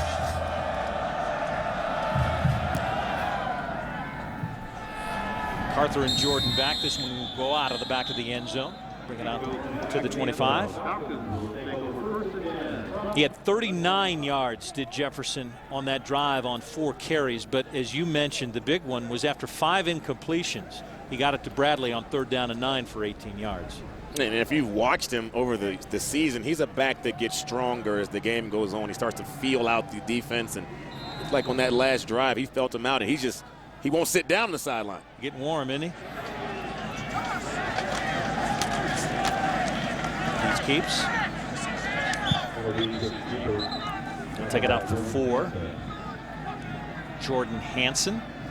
When we talk about the discipline, and Coach said we have to do things right, and for the most part we do them right, but 2 fumbles have been costly. Hey, they have, and they've led to points for Nevada. If Air Force keeps the football, they were driving the ball well on that drive and spit the ball out and leave fumbles. But I tell you, hey, the kids from Nevada, they get scholarships too now. They made some plays on defense to get that ball out. Excellent tackle by Johnson, but they've got to put together a drive if you're Air Force. The flag on the field to see the call after the 4-yard gain. Personal foul, face mask on the defense. Number 92, 15-yard penalty automatic. First down. So they got Hansen, who was in on the tackle, and they'll move it forward for an automatic first down. And back and forth we go on this football field. Right now, even though Air Force is leading this game, they've got to get something going to get some points, because Nevada offense is like it's about to get rocking and rolling. You telling me he who scores last wins, or he who holds the ball when the last moment comes, the final tick? It may be one of those games. We talked about 10 of the 15 games for both of these teams have come down to 7 points. As a matter of fact, Nevada has lost 2 of their games at home by 1 point. Yeah, they have. It's been close. And on that last play, Duke Williams has got to do a better job keeping contained. He gets inside and gets blocked. He's the last line of defense on that perimeter. He has to get on the ball carrier's upfield shoulder and turn him back in. He cannot allow any of the defenders for Nevada cannot allow these ball carriers to get outside of them. Straight through DeWitt. He'll take it down close to the 32-yard line. Armed Forces football proudly supported by Golden Corral. They put you out of there one time, didn't they? They cut you off there one night, didn't they? Because of what I was doing at the buffet? Oh, you were shutting it down. I could be strong at the buffet. Keeping it on the ground, and the push won't go very far. Maybe a gain of 1 for DeWitt. They keep him fresh in the backfield, don't they? As fresh as you can be. But the guy that doesn't get the ball, as you mentioned all the time, maybe blocking and playing just as hard as the guy who's running. You got to be able to do it all if you want to see the field in this style of offense. Pitch left side. Strickland upended again. And the Falcon goes airborne. And there you go, Duke Williams. A host of players on the tackle, but Williams does not allow the play to get outside of him, turns it back in, gives the ball carrier nowhere to go. That's what you have to do if you're that perimeter player. If you're that corner, that defensive back, that linebacker, that defensive end, you've got to make that play. Going for it on 4th and 6, as Coach said he would. From the 33, Dietz keeps, stays on his feet, and moves the chains. They said punt is literally like a 4-letter word in this offense. They don't do it. They said we don't care. 4th and 6, we don't even pay attention to that. We're going for it. And when you've got playmakers like this, look at Dietz. He says, will not be denied. It's a want-to run. It's a one-footed hop that most cannot do. So he takes it inside the 20 on the keeper again. Can't wear this kid out. If you see those guys' schedule, I think this is the fun part of their day, playing football. It's the easy part of their day. Tonight's Red Zone brought to you by Verizon as they creep inside the 20. On 2nd and 6. Gives straight ahead. It's Cobb. Bell is there. Got a little help from Hecking. Look at him walk back to the huddle. I'm worn out. 10th play of the drive coming. Nevada's able to get a fresh body on that D-line. They just made one guy switched out, but these guys, their defense is tired. 326 rushing yards, 6 different players with at least 5 carries. Spread the wealth. 3rd and 3. Pitch right. Lee looking for room. There wasn't any, so it's going to bring up another 4th down. Duke Williams was there with some help. 2 more fresh bodies coming in for Nevada in that defensive front.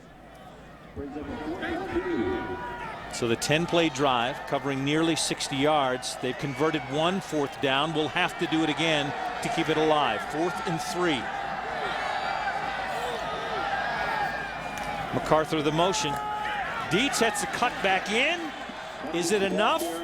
It is to move the chains inside the 15-yard line. And that's a smart run. That's what you want your quarterback to do in this option style of offense. He sees what read is not there, and he knows exactly where to go with the football. I tell you, Dietz runs this thing to perfection. Give right side. Inside the 10, down to the 9 goes DeWitt, and the only way Jefferson can run when they're doing this is on the sidelines to warm up. And you look at the substitutions for Nevada, you see a lot of big bodies running on and off. Those big fellas are tired. I like that sign. They're working it. 2nd down and 6 inside the 10. Dietz, pitch left, Lee to the 5-yard line. Hecking in on the stop. Was that a late flag? Tom Walker will tell us what it's about.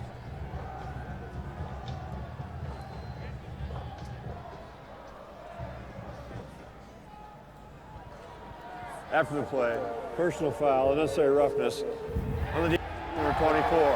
After this to the goal, automatic first down. 2nd personal foul on this drive. They get Charles Garrett on this one. Let's see it again. Yeah, this is away from the play. This is just unnecessary. So we had a face mask and an unnecessary roughness. And now it's 1st and goal. And ball at the 3-yard line. And you're giving a team that had 300 yards rushing in the first half, 1st down from the 3. DeWitt the deep back. Pushed through, down to the 1. And Rossetti in on the stop. Take a look at this again on the unnecessary roughness. He did it once. Oh, and that probably drew the flag. But you know what? Do you see the composure? Do you see the composure by Chris Jordan? Not retaliating. They always catch a 2nd guy. On 2nd down and goal. Straight forward. Touchdown. West Cobb.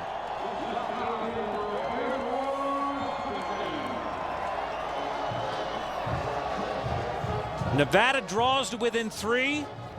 They've done it several times. And the Falcons answer back. And Nevada is just having issues up front. It's like they're playing a guessing game with this rushing attack of Air Force. They don't know where it's going to come. And by the time that ball snapped, there's a blue jersey 5-6 yards downfield. Harrington for the extra point. And the lead is 10 again. They keep it on the ground. They ground and pound. West Cobb to give them the 10-point bulge.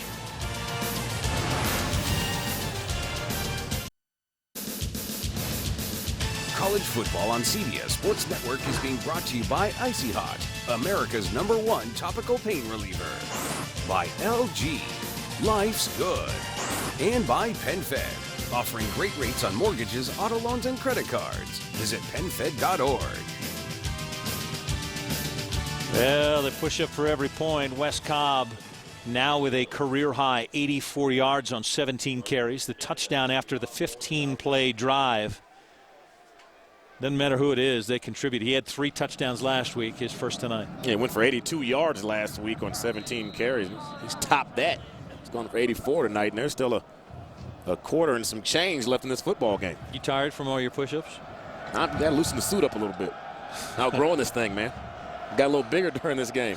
I think those cadets now have added it up to 123 push-ups so far tonight as they ring up the scoreboard. Little gap for Brock, and he'll take it across the 30-yard line. Stephon Jefferson comes back on the field. They'll need him to cut loose. Wolfpack down by 10. Welcome back to the Air Force Academy here in Colorado Springs. Earlier today, Scion.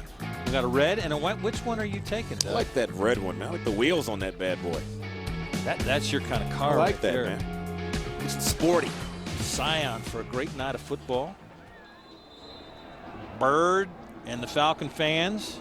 That's a creative name for the mascot, isn't it? Yeah, they gave one of the mascots' names as Aurora. It's a beautiful name. His name is the Bird. The Bird. Come on. Simple. You're never going to forget it. He's got to start lobbying for a better name. The Bird. See the total plays. Air Force in the lead with 61 to 52 right now. Ball on to 32. As the Wolfpack tries to answer back, trailing by 10. Fajardo on the keep. Upended. Bats on the stop. And Fajardo slow to get up. Well, 2 quarterbacks taking a beating tonight. Yeah, he missed a game with a hip injury earlier this year. He's definitely 100% now, but you do not want to see him go down in this football game. Their first year in the Mountain West, he was the WAC Freshman of the Year last year. 16 carries for Fajardo tonight, 74 yards and a couple of touchdowns. To throw with time, middle of the field. It is caught. He got Bradley and he threaded the needle and a flag comes down. It's late, but they're going to give it to him for leading with the helmet.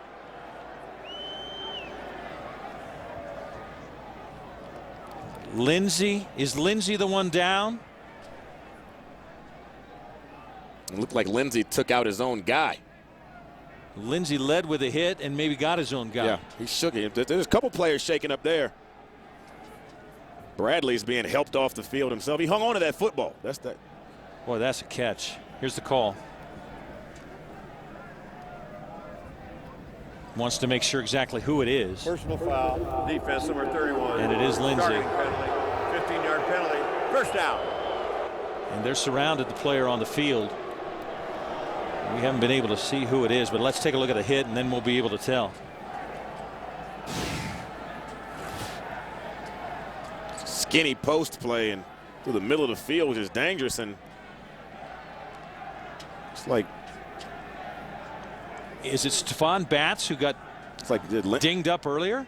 It looks like Lindsey got more of his own player than he did the Nevada receiver. Yeah, it's That is Batts. Man, that's a pop. And as we mentioned early in the first half, we saw Batts a little disoriented after a ding early on. But you've got to give Bradley props for hanging on to that football. That's a catch. When you're running through the middle of the field, especially post and skinny posts and seam routes against cover 2, when there's 2 safeties there, you got to be a man because you're going to take a shot. He was the guy that won their Wyoming game in overtime with a 24-yard TD catch in overtime. Had 8 catches in that game for 111 yards. And coming in, they didn't know what Bradley was going to do. Said that they may have had their weakest wide receiver group that they'd ever had. They start practice. They go, wow, what do we have here? And he's not the tallest guy. He's 6'1". He's good height, but he's got good size. He's a thick, well put together guy, so he can take shots, and he works the middle of the field very, very well. Still attending to bats. While he's down, we will take a quick break. Come back to get an update on 23. It's a 10-point ball game here. Bats coming off the field on his own power. That's a good sign. Nevada trying to get to the line in a hurry because I'm not sure Bradley caught this ball. Bradley did not catch that ball. That ball comes out and hits the field. You have to have control of the catch to the ground and through your falling to the ground. You can't lose control at any point. And that ball's out there. That ball's on the ground. And they are reviewing.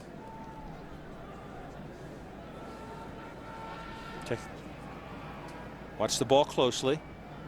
That ball comes out, and he does not have control when it touches the ground. He does not control the ball through the catch. Excellent job by our camera guys being able to get that angle. But that is not a catch in my eyes now. I'm not a ref, Brad. I don't think that's a catch. But you play one on TV. Yeah. Let's take a look at it one more time as Tom Walker's getting the word from the replay booth. That's ball on the ground without control. Yep. But they're taking one more look up in the replay booth. You want to make sure you're sure now. Guys, your first angle may have been the best angle as it comes from the backfield. And that ball drops out as he's popped by Lindsey. And drops between his arms.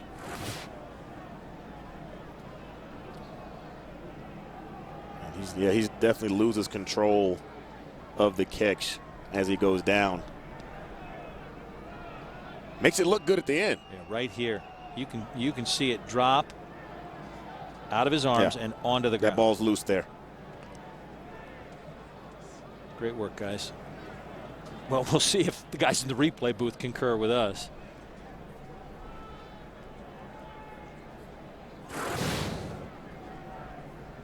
It's going to be a penalty and a first down no matter what.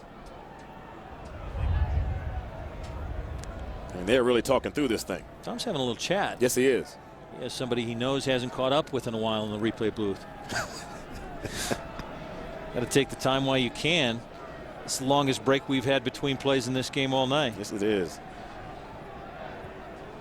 Bradley with a smile on his face, waiting on the decision as well. The ruling on the field was a complete pass. After further review, the pass was incomplete. The original line of scrimmage is a 33-yard line. Still penalized a personal foul. 15 yards from the 33, automatic first down. So they did agree. Air Force is still penalized, but they don't actually get the catch, which was the bigger gain of the two. Correct. So for Air Force, you don't want the penalty, but him dropping that ball helps you out a little bit defensively. A long wait, little rest for both defensive units here. Now Coach Alt wants an explanation. These coaches, they want to make sure every yard counts, especially in games like this. So they said it was at the 33 and 15 yards from there. So I think the math works out. Fajardo rolling left. Throwing. And that's caught. Wimberly takes it inside the 35-yard line. Wimberly, who had been a bit shaken up earlier himself back in the game, been the primary target for Fajardo, especially last week. And it's like tonight they're back in rhythm again. This is his 36th game, Wimberly, and he's had a catch in every single one of them. Back on the ground to Jefferson.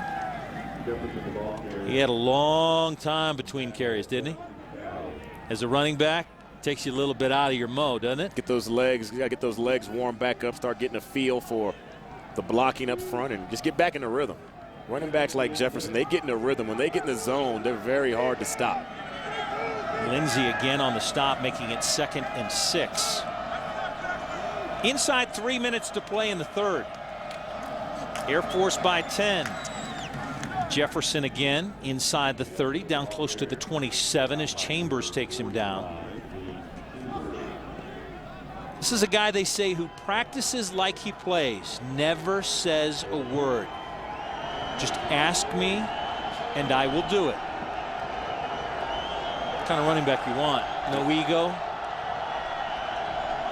Absolutely. He's a hard worker and humble guy. He's the leading rusher in the nation. He still brings his hard hat to work every day. Fajardo to throw with time. Sudfeld has the ball taken out of his hands by Chambers. Tammy, any update on Mr. Batts? Yes, well, the medical team is taking a very thorough look at Stephon Batts. They were checking his eyes, making sure that he was following the doctor's fingers, looking at his reflexes. He's sitting on the training table. He tried to get up and walk away. The medical doctors pulled him back and said, sit right here. They're discussing right now, but he's not going anywhere. A teammate just brought a jacket over. He's still on the training table. A huge loss for the Falcons. Yeah, that's a big blow. Timmy, thanks. 4th down and 3. Nevada going. Fajardo in trouble. Scrambling, looking, throwing, completing. Big catch on 4th down to Colby Arenz. Arenzi is another one of those big tight ends that Nevada has. They'll put him in the game, him and Sudfeld at the same time. And this is Fajardo just staying alive. Instead of pulling that ball down and trying to run and possibly not converting, keeping his eyes downfield, sees big 86 dragging across and hits him. On the ground, Jefferson with the carry. Nicholas on the stop. It hurt a whole lot of their leading tackler, who came in with 71 tackles, kind of the throwback backer who covers the B to B gaps. He has a brother, a tight end out at Notre Dame, Troy. So Nicholas works well in the box, downhill, A gap, B gap guy. Can get out on the perimeter and make plays, but he likes to make plays downhill. Fajardo taken in the backfield. Christian Spears. Stephon Batts heading to the locker room. They're not going to take any chances with him. And you can't. Not in this day and age with everything you know now about concussions and the severity of them. You take every precaution now.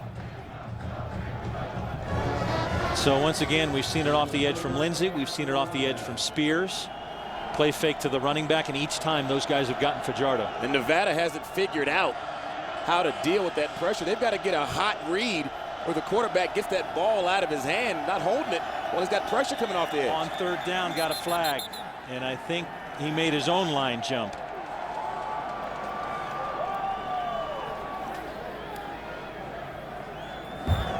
Ball start. Offense, number 75. 5-yard penalty. Still 3rd down. Chris Barker, their left guard. His 49th start in 49 games. That's costly when you're at the 11-yard line. Now 3rd down and 15 from the 16. They can get another 1st down at the 1. With time, Fajardo. Scramble. Taken out of bounds. It's Alex Hansen who tripped him up. And we have reached the end of 3. It's 4th down for Nevada. Decision time to start the 4th. They trail by 10 in Colorado Springs.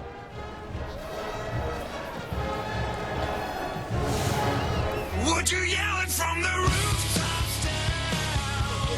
Raise it high so far, and you're older. I feel so alive tonight. You got me feeling sublime.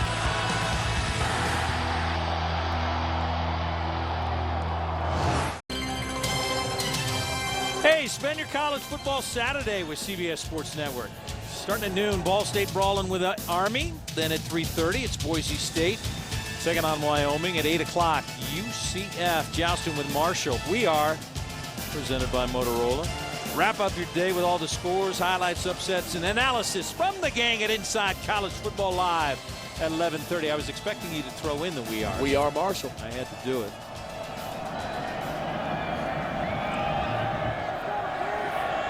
Hardison. 6 of 7 on the year. Kick is up, and he puts it through. Makes it a 7-point ball game.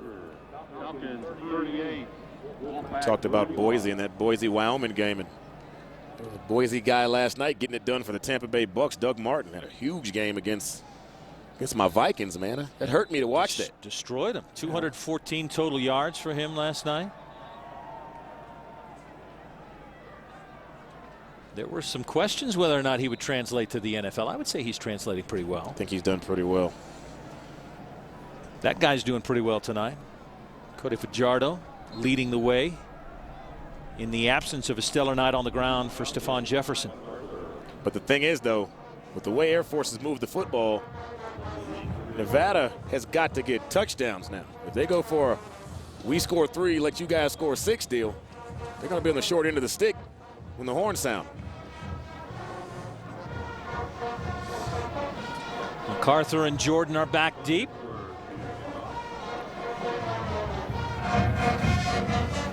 MacArthur figuring into this one a little bit more with Cody Getz on the sidelines.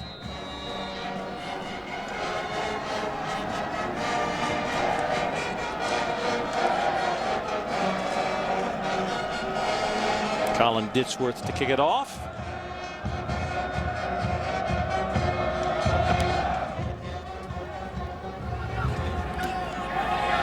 From the 7. Jordan upended after he crosses the 25-yard line. Let's throw it down to the field. Tammy Blackburn for a very special story about a special cadet. It is a very special story. It's very heartwarming. Scott Spike Thomas, the former safety here at Air Force, well, he's a special kind of guy. He was just inducted into the College Football Hall of Fame. And he had a wonderful career here, and I talked to him earlier today, and he said, Tammy, it's really not about me and my Hall of Fame. It's about the lasting friendships that I made. We had shared sacrifices with the people, and as a cadet, it's an experience that I can't explain. And he was flying in Desert Storm. He was a fighter pilot, and he was flying an F-16, and he had to bail out, and he had a wingman, Eric Neck Dodson. And that wingman took care of him, because as he bailed out, he parachuted safely. He had 14 men, 2 helicopters come pick him up and be rescued. Nobody had been rescued up to that point. When they scooped him up, the helicopters were being shot at by Iraqis, but they made it out safely. Lee on the catch. What a great story. Unbelievable. And earlier today, before I hung up the phone, he ended the conversation with, it's always important as a fighter pilot to remain cool and collected under pressure.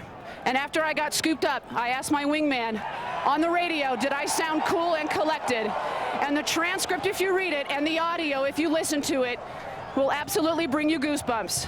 And we wanted to bring it to you. Okay, now you've got fire coming out of your engine. It looks like it's falling. Okay, I'm having a more serious problem now, okay? Understand choppers are in the air. Firm border 40. Mac, you tell me if you see any fire. Okay, it's red sparks popping out right now. Okay, just tell me if you see a fire. Okay. Stay with it, dude. Okay, you're on. I'm getting out. Okay, you're on fire. 37. Okay, Bulldog, we've got him out. We've got him out. He's out of the... Bulldog, Benji, do you copy? I copied, marked. Wow. I tell you, Brad, we football players, we call ourselves, tough guys, and we go through a lot, but what we do pales in comparison to the men and women that defend our freedom every single day. And when we heard that audio in the truck, everyone just... There's no foul. It was quarterback was in the pocket. And everybody was just...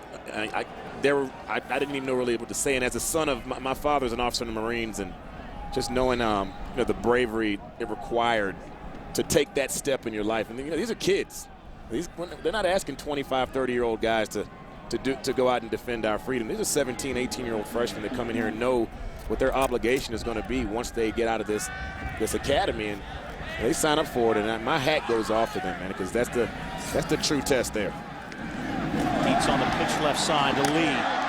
Spins back inside down to the 25-yard line. There are 14,000 applicants every year. 1,000 will get in. And you have to be recommended to come in. And understanding that these kids, when they come in, have a 5-year commitment after they graduate. If they're a pilot, a 10-year commitment after they graduate. Knowing that and the commitment that it takes, 14,000 to 1. Yeah. And you're asking a 17, 18-year-old kid to give me the next 9 to 14 years of your life. You know, as soon as they step on campus here, and it takes a special type of person. And we talked about it at length yesterday. It's not for everybody, but the people that make it through, and talking to Coach Calhoun, what it does for them and what it means to people, you and I, every day to see these kids here. No, they're the ones that help us sleep better at night. It's pretty special. On 2nd down and 6, Cobb through the middle for a short game. This is the life and the cadet rules. 19 credit hours per semester. The 40-day basic training before they do anything. And then the sophomores 18-day survival training.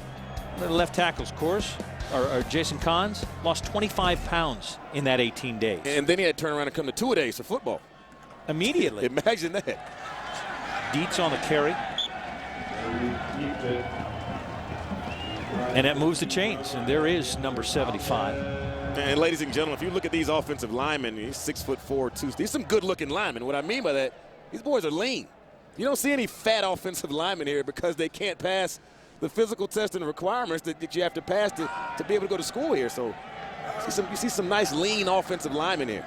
The coach would like some big beefy offensive linemen at times, but you're not going to get that here. Yeah, a beefy fella's not making that 11-minute mile run and can't do any pull-ups. Mile and a half. Mile and a half, yeah.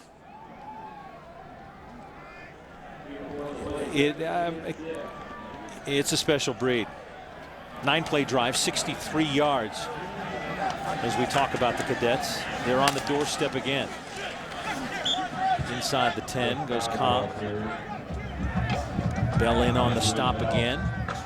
Cobb's 20th carry on the night. Find another guy to do it, don't they? And your starting guy goes down. Next man up. Getz is out of this football game. Didn't dress. Has an ankle deal, and Cobb says, "Hey, I'll take the load."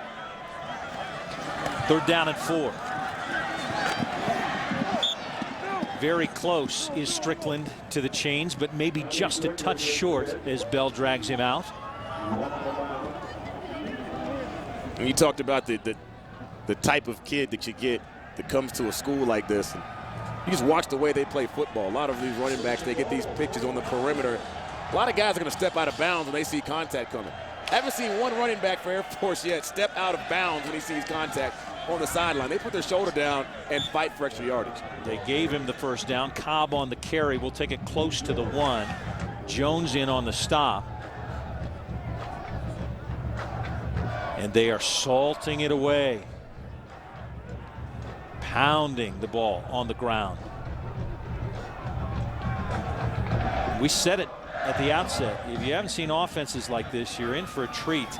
And Air Force has figured it out against the Wolfpack defense tonight. Cobb one more time to the goal line, just short. We'll bring up 3rd down and goal. Cobb had 3 touchdowns last week, and they were all 1-yard touchdowns. So when he gets down here close to the end zone, he knows how to get into pay dirt. They're getting ready for some more push-ups.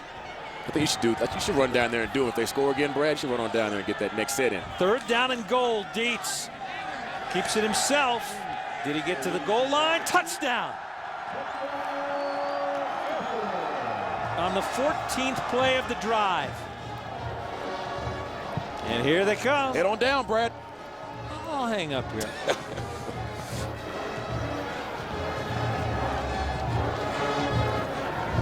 Number 11's carrying the load tonight.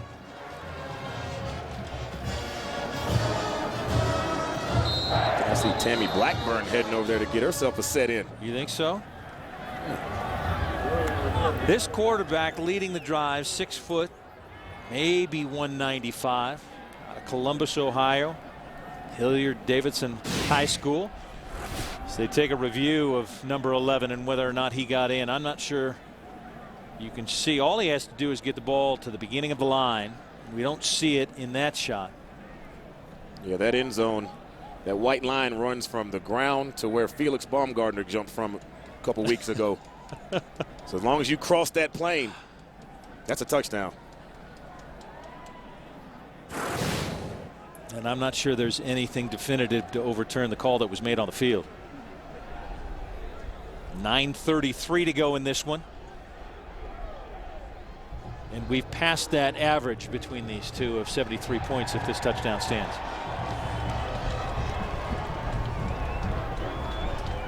They've reviewed.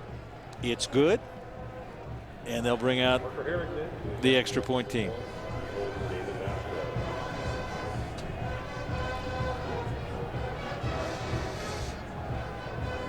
Oh, they're getting ready to go. They're fired up. Got the bird holding them back.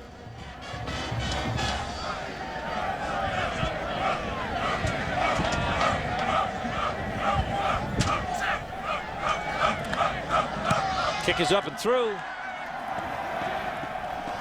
Here they go.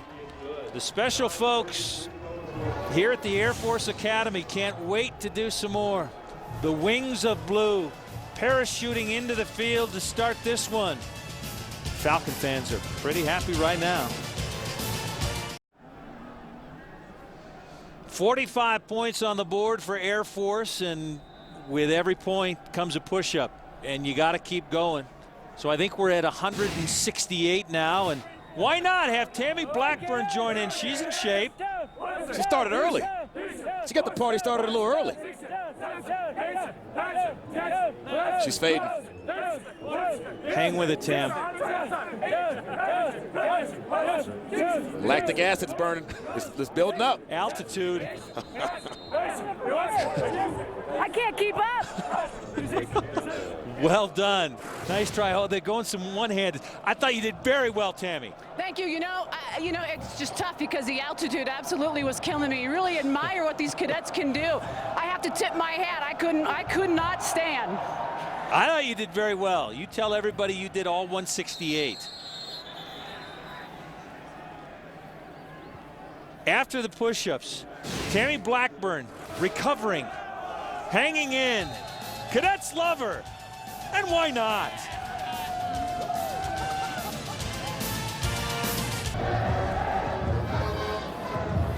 And we're back. Look at the total yards. Look at that. We're almost at 1,000. We're close. And we said we'd be there. We're getting close. And then we re-upped and said we'd get close to 1,200. About 409 on the ground for Air Force. Absurd. Without Getz. Oh, almost picked. Means there again. Goodness gracious, he finds the ball.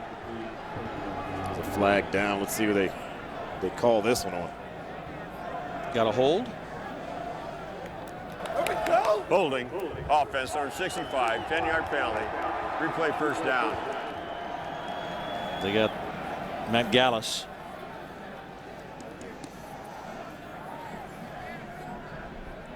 Yeah, you say, okay, we don't have Cody Getz tonight. How are we going to do it on the ground? We'll put up 409. Right, that's not just any back you're looking at right there. We have the number one, where the leading rusher is actually in the game. This is the 4th leading rusher in the country right here. Now, he's not even playing. They've got 400 yards on the ground. They might have 900 if he were playing tonight. Fajardo with time.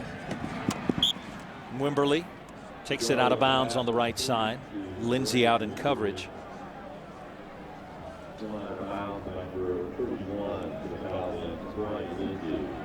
Now it's gotten to a situation where Nevada has got to score.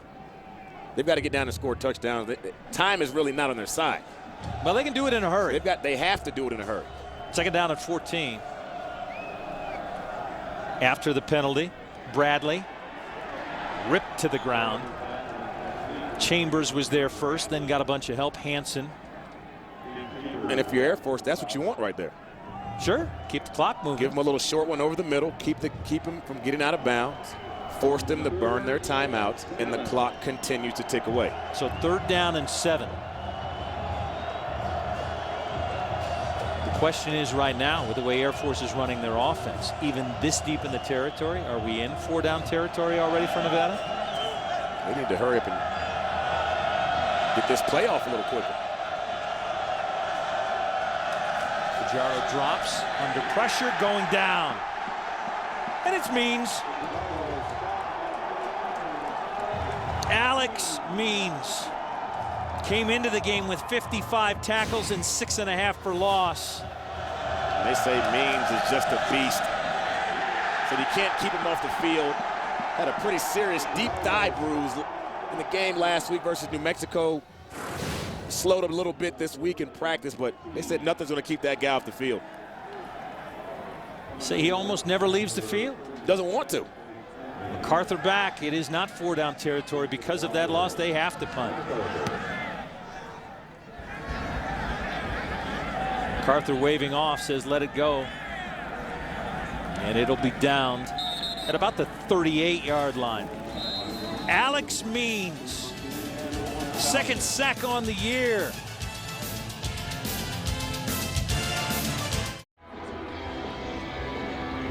Only 43 days to go in the countdown to America's game. The Army-Navy game presented by USAA on CBS Sports. You ready? 43 days done. Very ready. Look forward to that game every year. Since I was a kid, always look forward to that game. Today's First Down Line brought to you by Navy Federal Credit Union. Air Force with the ball back in a 14-point lead. 548 total yards. 110 more plays than the Wolfpack. Gives straight up the middle. Cobb takes it into Wolfpack territory before Marlon Johnson takes him down.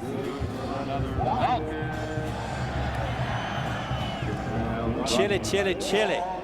Doug has one of those scarves. He just pulls it down when he talks. And you do it very well. It's the first career 100-yard game for Wes Cobb. What'd you say about next man in? Yeah, he's got 100. John Lee's 4 yards under the century markers. That means he's at 96. Coming up on 7 minutes to play. Cobb adding to the totals, dragging tacklers down to the 31. Dre Bell in on another tackle. That will be his 21st tonight. Now, we talked about those lean offensive linemen for Air Force. And right now, they're lean and mean because they're manhandling Nevada up front. They're firing off the football, and they're playing harder right now than the front of the guys in the white jerseys because they're pushing off the ball. Watch the line of scrimmage move. They're moving the line of scrimmage downfield 2 to 3 yards, giving these backs nice creases, and the running backs are doing the rest and finishing runs, dragging defenders.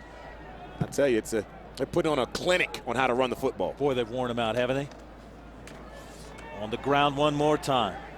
Cobb before Rossetti takes him down. Now, we told you it was a chilly night, and it started out decent. I mean, if you're going to say decent, at 30 degrees. Second quarter got to 21. Third quarter, 19. Didn't I say 18 for the fourth quarter? We've dropped below that. It's a balmy 17. While you're standing next to the heater, it's a balmy 17. And I think in a couple of days, they're supposed to get back up to 70. Yeah, just so when we leave. We just got lucky enough to have the 17-degree day.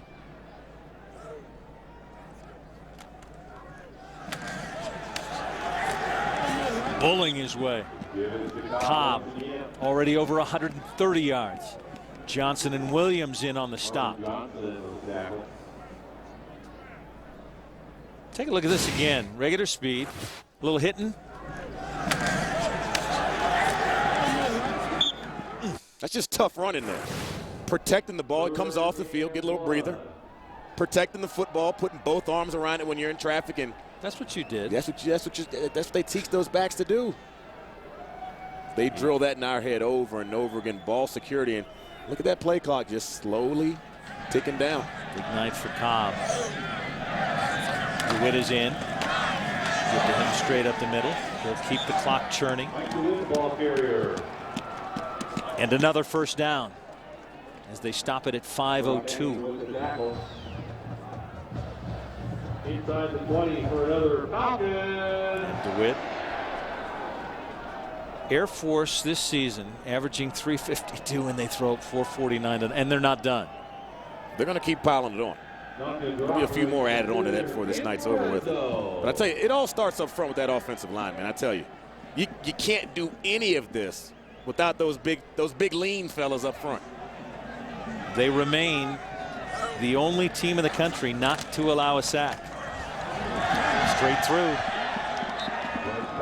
And certainly this type of offense lends itself to not allowing a sack. You know, you don't drop back much. You don't have to when you're running the ball like this. And you look downfield and you see Jason Kahns. He's 9 yards downfield blocking his man. By the way, that was the 22nd tackle for Dre Bell. He's in on a lot. It doesn't mean a whole lot to you when your team's down by this. Number 26 has been busy. 2nd and 1.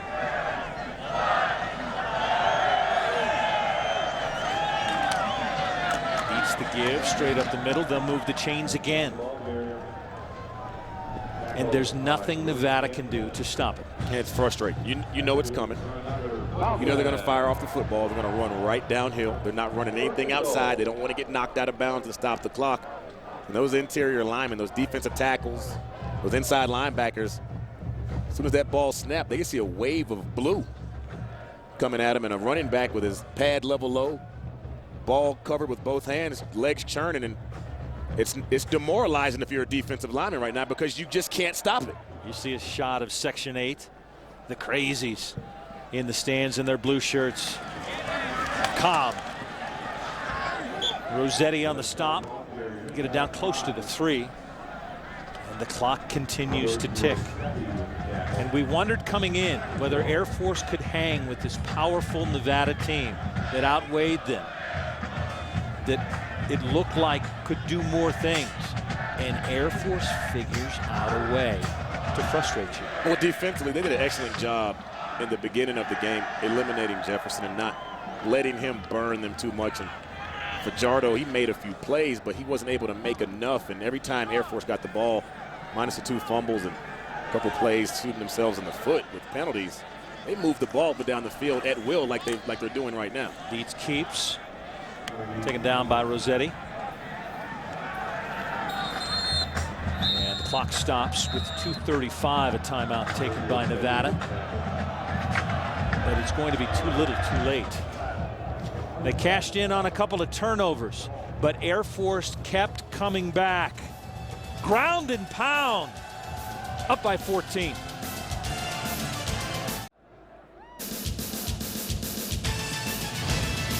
College football on CBS Sports Network is being brought to you by Navy Federal Credit Union. Open to the Army, Marine Corps, Navy, Air Force, the DoD, and their families. By the Experience Buick Lease. It's a new lease on luxury. And by Lucas Oil, the world leader of high performance and problem-solving lubricants. It's time for our Napa play of the game. And it is... Yeah. There we go. An appropriate pick. Our Tammy Blackburn. Putting in work. She threw up 168 push-ups, by the way. Or somewhere close to that. And she's on the sideline getting oxygen right now. 45 points scored, 168. Tammy did them all.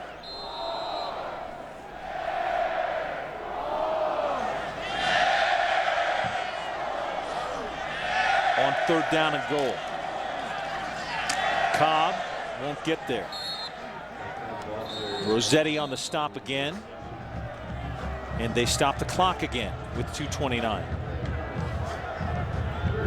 Nevada burns another timeout. You would assume that they would stay on the field and go for it on 4th down.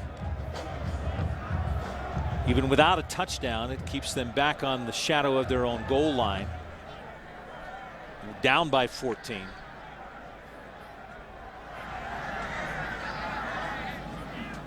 They have been surgical tonight, the Falcons have. They've been surgical. I'll tell you what I'm impressed with is that Nevada should have been and did play a bit like an angry football team that lost a close game last week and came in here, and I expected them to be very aggressive on offense and flying around on defense, but I tell you, Air Force took it to them. Well, they're not going to go for it. Just as soon as I say, why wouldn't you go for it? Tim will do the duties. They'll try and add 3 more to the total. Good from 45 on their first drive. And this one's like an extra point, and he's up and through. Hasn't missed any of those extra points this year, so that's his distance. Here come the Cadets. Big win for them tonight. Two teams tied for second place in the Mountain West, a game back of Boise State. A team that still hasn't lost. That's a log jam at second place there. You've got Fresno State and San Diego State. They're still in the mix too. So this was definitely a big game, especially with San Diego State beating Nevada last week. So Air Force needed to get this win today to stay in the hunt. So Air Force is at Army on the 3rd. That'll be a physical football game. Then they have a San Diego State battle. Get Hawaii and Fresno State. All along the way, they'll push up. Let's throw it down to Tammy. Tam, are you in the mix of this again? I am. I'm in the mix, and there's snow flurries. Speaking of mix, but I want to give my thanks to everybody. Social media is a potent medium, and as you know, I had a Twitter challenge at the beginning of this football game, and we got a lot of great tweets throughout this football game. But I'm ready to crown the champion, and the fan base of Air Force is going to be really happy. And so thank you so much to the Air Force, and for that, on national TV, I will go ahead and don the Air Force Falcon Pride shirt. Wow. We had a wonderful tweet that came in talking about the running game up the middle. It has never worked so good for the Air Force. Go Falcons. I hope you got 2 more of those for me and Brad too. It's a nice looking shirt. But you wear it well. I mean, she did the push-up. She deserves the shirt. Oh yeah, she did a little. She put in a little work today. She put in the work. Got a little swag from the academy. Been very gracious down here of the entire staff. Both staffs been great to us on this game. Boy, has Air Force put it to Nevada. And what a way to bounce back after giving up 338 yards rushing to New Mexico's carrier last week. And they turn around after #1, the leading rusher in the nation, come in here, and they, for the most part, shut him out. They did shut him down. Jefferson with 22 yards on the ground in the first half. And you take a look at the total yards. Well, 13 yards away from the 1,000 that we said. We thought we might get to 1,200, but Air Force just milked the clock. I have a feeling we'll still get to 1,000. You think? What do you think? Fajardo probably will do his best on second down. With time, let it go downfield, and it's picked. Lindsey. And that will do it. And Jefferson, instead of carrying the ball, makes the final tackle. And it's just been that type of night. You know, Air Force has been able to come up with, on offense and defense, you see there on defense, just big plays. And they have taken away from Nevada what Nevada does best. That's run the football and then get the ball downfield in the vertical passing game. They haven't really gotten either up and running, haven't been in sync on offense tonight. Brian Lindsey, call him simply a leader. His first interception of the season. He plays in the nickel, he plays in the dime, he's a blitzer. He'll go one-on-one with a receiver, he'll play at linebacker. He is basically your quarterback on defense. And he is a senior. He will be protecting our freedom as soon as he gets done playing football here. Victory formation, and it will be a sweet victory for the Falcons. Troy Calhoun, who had reached the summit in the NFL. He was an offensive coordinator with the Texans after 3 years with the Broncos. He had it sweet. Texans were on a roll. They tripled their wins in 2007. 2006, and then in 2007 they came to him and said, we want you to be our guy. And he said, I'm not sure I want to do this. As a matter of fact, I'm sure I don't want to do it. Interviewed a couple of other guys, came back. He called them and said, maybe I should do this for you. And when they flew back to meet him again, he had a 36-page presentation on what this football team and Air Force needed to do, and said, I'll come back. I'll take it. No place like home. You went to school here. Who better to be the head guy of your football program than someone who actually understands what these cadets go through on a daily basis? I mean, he just, what he says to these kids, and when he tells them to do something, not only is he talking to them as a coach, he's saying, guys, I've been through this, so I know what you're going through. And I mean, he's come in, it's been a good fit. They've done well since he's taken over at the helm. Well, they've done well tonight. Impressive. Doug does this all the time. The mosh pit. Oh, yeah. The Braves. I go to Braves. Find the mosh pit. That's right. They ride them up. Third straight win. 4-1 now in the Mountain West. Is this a team that can compete with Boise? I don't think people really were watching Air Force, but I tell you, if they can do this on the ground consistently, and, you know, defensively, they're not the biggest defense. They're going to have to take chances, blitz you a lot, and beat you with schemes. But if they can take advantage and make big plays the way they were tonight, sacking the quarterback, a lot of tackles for losses, see the interception by Lindsey late. If they can do that, they don't have to play Boise. You know, they can get through this conference. That's kind of a benefit. That is a benefit. You never know where the chips fall at the end of the year. They're playing some good football right now. Well, we said Connor Dietz was going to have to shoulder the load. I would say he did it in spades tonight. And the loss of Getz was big, but Dietz stepped up. We talked about his leadership. Wes Cobb stepped up. John Lee stepped up. MacArthur stepped up. And the defense stepped up. Means made plays. And Lindsey made a lot of plays blitzing, and they got the win tonight. Well, this was a special one for Coach Calhoun and the boys. The cadets, Section 8, the flyover. They got it done. For Doug Chapman, Tammy Blackburn, and our entire crew, I'm Brad Johansson. We thank you so much for joining us. For scores, highlights, features, and more, go to CBSSports.com. This has been a presentation of CBS Sports Network, the 24-hour home of CBS Sports. Inside College Football is next. Thanks for joining us. Good night, everyone.